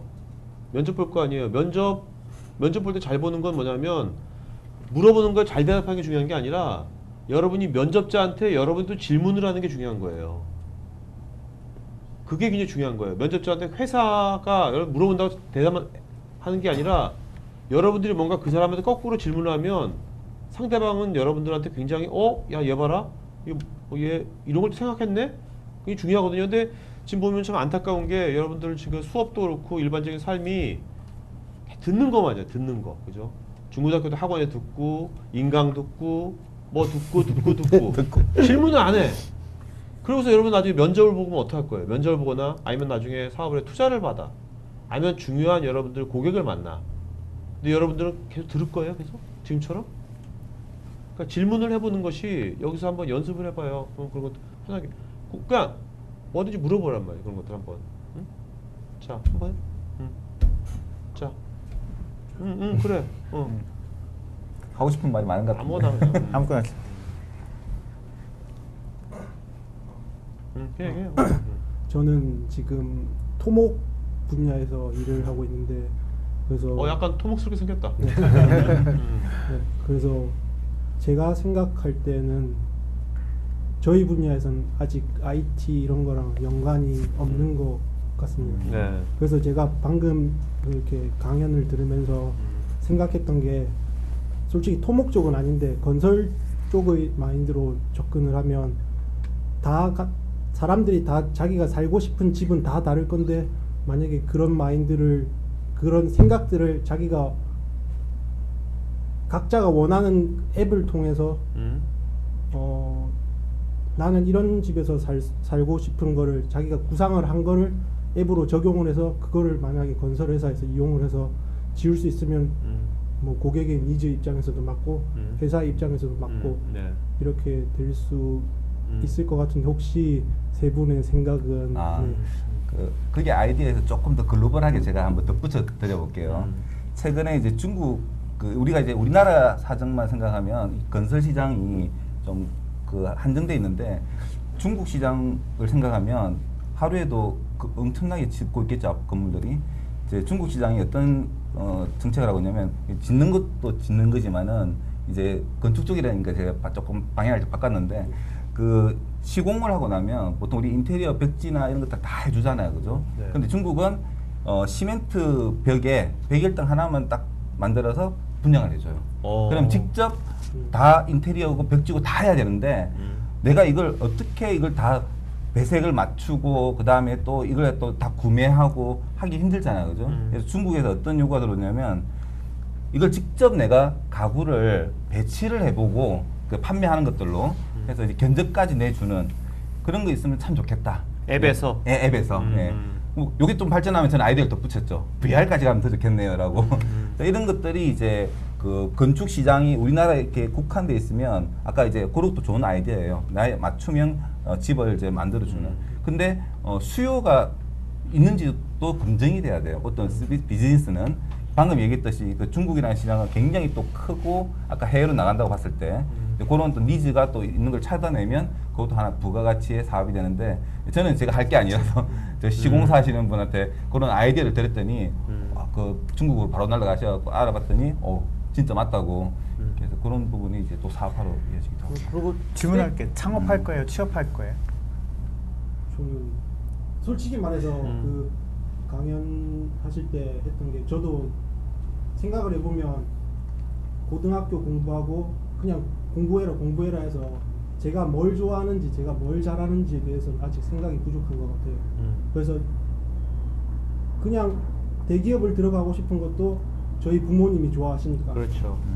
그리고 저희 아버지가 항상 하는 말씀이신데 사회에서는 어느 정도 위치가 있으려면 돈이 있어야지 그거를 자기를 증명을 해줄 수 있다고 그렇게 네. 말씀을 하시거든요. 그게 일종의 책임감이라는 단어를 뭐 부모님의 언어로 설명하신 것 같은데 저도 이제 똑같이 이제 부모님한테 그 부분이 제 인생에서 후회되는 케이스입니다. 부모님 때문에 대기업을 갔는데 대기업을 간 건 후회는 하진 않아요. 거기서 많은 걸 배웠는데 이왕이면 내가 선택한 대기업을 갔었으면 더 좋았을까. 그러니까 대기업이든 중소기업이든 내가 선택한 회사를 첫 직장으로 좀 오래 다녔으면 좋았을 텐데 그러니까 이제 회사를 가보니까 저랑 일이 안 맞는 거죠. 그래서 그걸 가지고 제 일에 맞춰서 어디가 추천이었어요?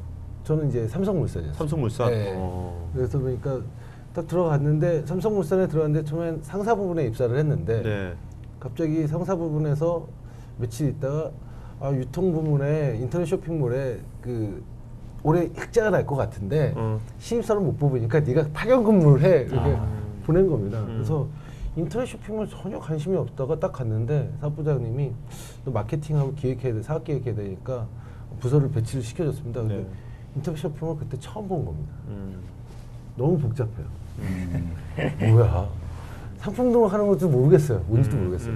그래서 결국 이제 제 성격상 거기서 이제 억지로 또 제 일을 억지로 만들었어요. 대기업에서 별로 그런 케이스가 없는데 제 성격에 맞는 일을 만들어 가지고 거기서 이제 성과를 지켜갖고 좀 다니긴 했는데 그러기 전 1년 동안 좀 굉장히 많은 고민과 고뇌와 또 병원도 많이 다니고요. 정신과도 가보고 제가 미친 거 아닐까요? 그리고 너무 두통 때문에 한의원 가서 침도 맞기도 하고 그러다가 이제 다 필요 없어. 내 맘대로 할래. 그러고 이제 제 사업을 만들기 시작한 게 또 우연히 재수가 좋아서 또 먹혀서 제 일을 하게 됐어요. 삼성물산 안에서 제 일을 하게 됐는데 그 부분이 가장 그러니까 아까 말씀드렸던 제 경험 담아서 얘기하는 부분들이 어떤 회사를 들어가냐, 어떤 부서를 배치받냐 그거 자체가 자기 인성도 만들고 그런 것 같습니다. 제가 그 질문을 드린 이유가 그 생각보다 창업으로 모는 게 아니라 좋은 회사도 많고 하는데 이렇게 얘기는 하고 준비를 안 하세요. 방금 있는 아이디어를 있으면 한 6개월 동안 매일 한 페이지씩 웹서핑 해갖고 정리해갖고 딱 프로파일 가져가서 면접을 딱 주면 합격합니다. 안 움직인다는 거예요. 그렇지. 그런 걸 해가지고 지금 상대방보다 많이 알아야 되는데 토목회사라든지 건설회사 면접 볼 때 이런 이거를 단순하게 이런 지금 같은 수준 아이디어가 아니라 지금 거를 부사님 말씀하신 대로 매일매일 이거 생각하고 뭔가 해가지고 하다 보면 이제 1년 뒤에 진짜 면접 볼 때 그런 생각을 순간적으로 그 전날 막 한 게 아니라 1년을 고민한 거 아니에요. 전 세계에서 나보다 많이 하는 사람 없어. 상대방이 알아요. 상대방 알거든요. 그렇죠. 그리고 실질적으로 토목 부분에 있어서도 저도 정확하게 하는데 이미 ICT 적용을 조금씩 글로벌적으로 하고 있고요. 그리고 아직까지 만약에 국내 회사에서 사례가 많지 않다 그러면 저도 해외 사례만 봤는데 사례가 많지 않다면 본인이 그런 걸 스터디함으로써 왜 면접 볼 때 또는 회사 직장 사람한테 제가 이제 삼성물산에서 그 보수형 회사에서도 제 맘대로 일을 만들었으니까 오히려 직장 상사들은 싸우는 걸 좋아합니다. 신입사원들은. 왜냐하면 귀엽게 봐요. 제가 사고를 쳐봤자 얼마나 치겠어 하고 귀엽게 봅니다. 근데 이제 그게 먹히면 인정을 받게 되는 그럼 거죠. 이제 준비를 많이. 그러니까 100명 있으면 이러고 가서 내일 또 가고 스티브 잡스 이렇게 찾아보고 있거든요. 네. 그러니까 제가 아까 말했는데 너무 그 저희가 일을 내가 해야 될 일을 내 경험이 아니라 위인전을 읽듯이 많이 하는 것 같아요. 내가 할 수 있는 일이 되게 많은데 내가 지금 하고 있으면 그러니까 정말 누구한테 물어보더라도 면접관들 했던 정말 지금까지 몇천 명을 봤던 사람한테 물어봐서 내가 하고 싶은 게 내 전공하고 맞는 게 이렇게 해서 6개월 동안 하루도 안 빼고 스터디를 했다. 그러니까 이런 사람을 떨어뜨리면 그렇죠. 그 회사가 문제가 있는 거거든요. 왜냐면 말씀하신데 6개월이면 최고의 전문가가 이 정도에서 이 전문가가 없거든. 보통 대학생들 저도 가르치고 있는 입장인데 저희 학생들한테 항상 답답하게 느끼는 게 뭐냐면 학교 교과 과정에만 너무 그 성적을 이렇게 목표로 하는 친구들이 되게 많아요. 그래서 제가 항상 하는 얘기가 이제 그 과목은 학교에서는 다 전반적으로 두루두루 이렇게 가르쳐 주고 있으니까 너가 이제 정하는 이제 회사를 일단 목표를 정하고 물론 그것도 정하기 어렵겠지만은 정하고 내가 무슨 일을 하는지를 정하면 거기에 대해서 따로 준비를 하셔야 돼요. 예를 들어서 내가 한 컴퓨터과에 있으면 나는 안드로이드 앱 전문가가 될 거야 라고 하면 별도로 방학이든 뭐 방과든 제가 그 분야에 대해서 좀 더 개인적으로 공부 더 해야 돼요. 막연하게 학교에서 가르쳐주는 그 수업만 갖고 내가 취업될 거야 라는 그 아니라는 생각은 하시면 안 돼요. 혹시나 그런 친구가 있다면 그건 아닌 것 같고요. 그래서 내가 항상 준비하는 데 있어서 좀 구체적으로 그런 것들을 하는데 아까 좋은 아이디어인데 오히려 어떤 내가 취직하는 회사의 아이디어도 한번 생각을 해보고 내가 만들 수는 없지만은 그렇죠. 그런 아이디어 노트도 만들어서 면접관한테 내민다면 굉장히 차별화된 학생으로 아마 볼 겁니다. 그런 것들이 준비된 학생과 막연히 사회에 따라가는 학생과 차별화되는 것 같아요. 그게 그냥 해커가 정식 용어가 아니에요. 해커가 정식 용어가 뭔지 아세요? 오펜시브 리서처예요. 탁월하게 검색을 잘하는 친구들이 했던 거예요. 제가 이게 잘 만드는 분들이 있어. 디벨로퍼라고 무슨 하는 리서처? 오펜시브 리서처. 오펜시브 리서처. 공격적인 성향을 가진 리서치인 거야. 어. 그래서 그 친구들이 하는 건 전 세계에 있는 데이터를 정말 분석을 잘하고 리서치죠. 해커들이 뭐 만들진 않거든. 그렇게 따지면. 그러니까 제가 그 말씀드린 거 이 친구를 보면서 정말 잘하는 해커들은 아까 말한 문제 파악을 되게 빨리 잘하는 거 있고 하는데 다 시간이야. 그러니까 아주 특출난 친구는 몇 명 있지만 대다수의 잘하는 해커들은 네. 자기가 그만큼 투자를 하는 거예요. 그래서 제가 아까 잘하는 걸 밤새서 컴퓨터 보고 있는데 잘했지만 싹 한번 하면 밤새 보고 있는 거야. 재밌겠어.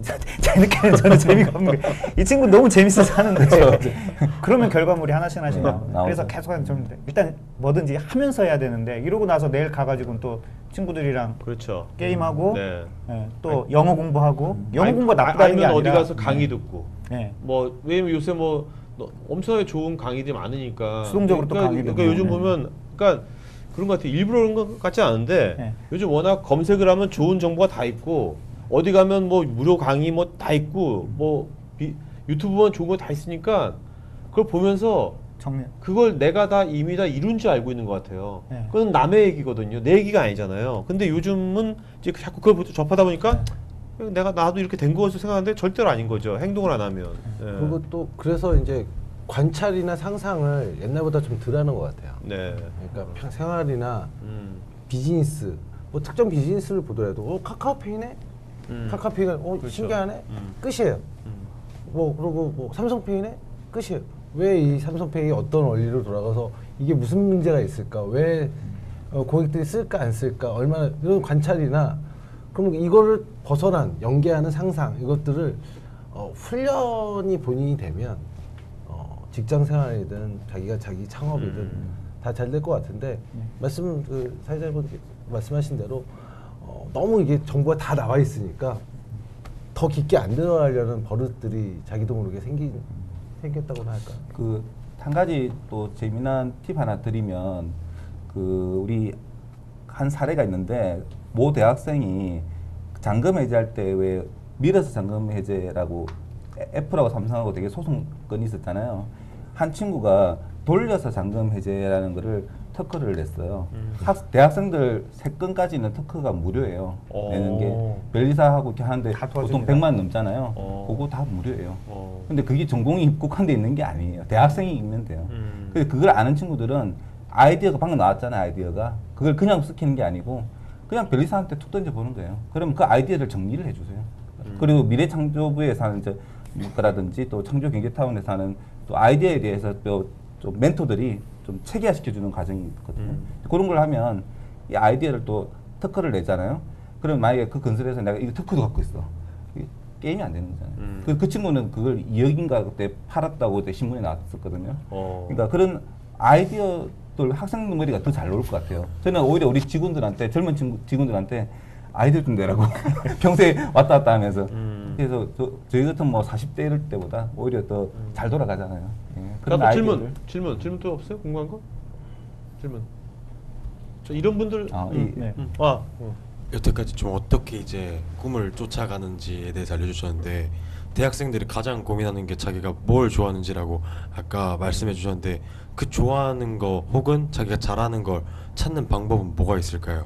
좀 근본적인 질문이긴 한데 본인이 찾아 그냥. 요즘 많이 어려울 거예요. 좋은 리더십은 어떤 건가 이런. 제 경우 같은 경우는 진짜 이것저것 다 해봤습니다. 안 해본 알바가 거의 없을 정도로 다 해봤고요. 그리고 아까 말씀드린 우선 관찰 부분이 좀 하는 부분에 있어서 했던 것 같아요. 그러니까 가장 중요한 건 경험을 다양하게 하는 것도 좋은 방법인 것 같아요. 그냥 책을 통해서 경험하는 방법도 있고 직접 몸으로 경험하는 방법도 있는데 거기에 그 경험을 하면서 그냥 경험으로 끝나지 말고 제발 좀 저는 이제 또 한 번 더 다시 말씀드리고 싶은 관찰을 좀 더 깊게 하고 그래서 상상을 하고 복귀를 하고 또. 그렇죠. 근데 왜냐면 다른 얘기일 수 있는데 우리가 생각하는 성자님들 있지 않습니까? 뭐 부처님, 예수님, 스승 있다는 얘기 들어보죠? 없잖아요. 그렇죠. 자기가 계속 혼자서 복기를 하고 상상을 하고 고민을 하면서 득도를 했듯이 나에 대해서 아는 것도 나 자신을 내가 제일 많이 상상하고 생각해 보는 게 제일 중요하지 않을까 싶어요. 그러다 보면 나는 이걸 좀 잘하는 것 같아. 요만한 자신감이 생겨요. 이제 그게 이제 커지는 거죠. 누구든지 이만한 자신감 가지고 하는 사람은요 노홍철밖에 없을 것 같아요. 제가 아까 홈페이지를 3,000페이지를 만들었던 것처럼 스티브 잡스 분이 ICT 산업을 사실 혁명처럼 바꿨잖아요. 예. 그 사람도 사실은 이야기가 뭐가 있냐면요. 주변 사람들 다 사이코래요. 예, 미쳤다고 해요. 예. 그 정도로 어떤 일에 대해서 미칠 정도로 한번 빠져보셨으면 해요. 그러니까 내가 이거 잘할 수 있을까가 아니고 예를 들어 아까 건축이면 뭐 집 짓는 거 이거 많이 해볼까 종이 잘라가면서 하는 거 아니면 캐드나 이런 거 정말 미칠 정도로 해보신 적 있으세요? 나 여자친구도 안 만나고 정말 한 달 동안 방학 동안에 이것만 진짜 게임에 미칠 만큼. 게임 미칠 만큼 게임 미치면 게임 선수 프로라도 되잖아요, 그죠? 게임에 미치면 화장실 가기도 싫은데 그만큼. 그 정도로 한 번쯤은 미쳐보고 그래도 나한테 안 맞으면 과감하게 버리고 또 다른 거에 한번 미쳐보는 거예요. 예. 그러면 내가 정말 맞는 게 나옵니다. 예. 그렇게 미쳐질 정도까지 안 해봤기 때문에 뭐가 나한테 맞는지를 못 찾는 거예요. 수많은 그냥 교과목에 따라갈 뿐이지. 한번 이번 방학 때 도전을 한번 해보는 걸로. 네. 예. 찾기가 아니라 지워나가기죠. 그러니까 하나씩 그래, 지워나가기. 맞아요. 지워나가기. 지워나가기. 지워나가. 찾을 때까지. 일단 그 전공을 이제 택했으니까 거기서 한번 찾아오고 하나씩. 하나씩. 그래도 없다. 예. 자퇴를 해야 되나? 전가를 해야 되나? 자, 그러면 이제 마지막으로요. 세 분 이제 다시 이제 본인들이 지금 다시 이제 대학생이 됐어요. 지금 대학생 됐어. 그러면 나 이거 꼭 할 거야. 딱 하나만 한번 딱 하고 싶은 거 하나. 지금 다시 대학생이 됐으면. 네. 대학생 안 되고 싶죠? 전 대학생 때가 제일 힘들었던 것 같습니다. 왜냐하면 똑같이 갈등과 고통의 시간이었던 것 같아요. 내가 어떤 수많은 길들이 수백 가지의 제 앞에 비전인데 어떤 걸 선택해야 될지 모르겠어서 갈등과 고통의 시간이었던 것 같은데 꼭 하라면 지금 이 상태에서 대학생이 된 거예요. 지금 이 상태. 지금 이 상태에서 이미 경험했잖아요. 네. 이 상태에서 20살이 됐어 지금. 네, 네. 그러면 뭘 하겠냐고. 딱 하나만 한다면 지금.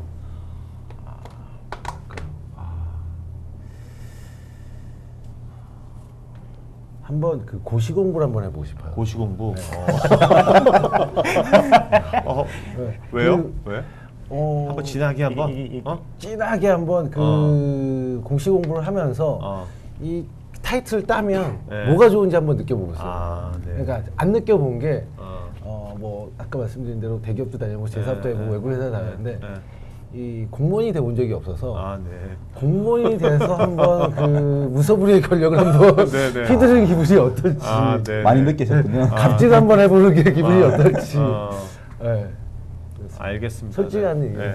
네. 자, 대표님. 저는 아마 지금 대학생이들도 아마 이 컴퓨터 쪽에 아마 또다시 아마 손을 잡을 것 같아요. 왜냐면 너무 이제 제가 만든 거에 대해서 결과를 봤을 때는 희열을 느낀다고 해야 될까요? 네. 네. 자, 근데 그때 예전에 대학생일 때는 이제 교수님 찾아가가지고 네. 방빌려서 했잖아요. 네. 근데 지금 다시 20살 되면 이제 어떤 식으로 할래요? 지금 지금은 뭐 예. 창업을 한다면 뭐 나라에서 돈까지 학생들한테 주는 입장이라서 네. 너무나 좋은 환경이에요 사실은. 그래서 저도 아마 다시 아마 창업을 하는데 지금까지 시행착오를 겪지 않고 가기 때문에 아마 더 큰 성장을 하고 오히려 국내 시장보다는 아까 말씀하신 해외를 보고 좀 더 글로벌한 정말 한국을 빛낼 수 있는 스티브 잡스와 같은 그런 어떤 좀 더 빨리 다가갈 수 있는 아마 그런 쪽으로 아마 하고 있을 것 같아요. 네, 최 부사님은요?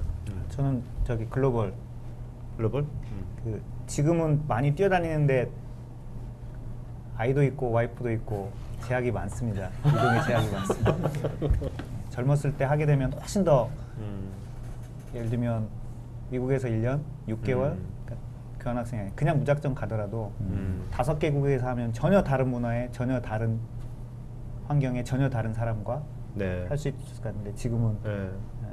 많이 여러 가지 제약이 그렇다고 가족과 떨어져 살 수는 없기 때문에 정말 재밌는 일들이 많이 있을 수 있는 그런 것들이 있을 것 같아요. 네, 알겠습니다. 자, 그럼 오늘 그 ICT 분야의 그 세 분의 멘토분들하고 그 진로 멘토링 여기까지 하는 걸로 하겠습니다. 자, 수고하신 세 분께 또 두 분의 MC 분께 박수 부탁드리겠습니다.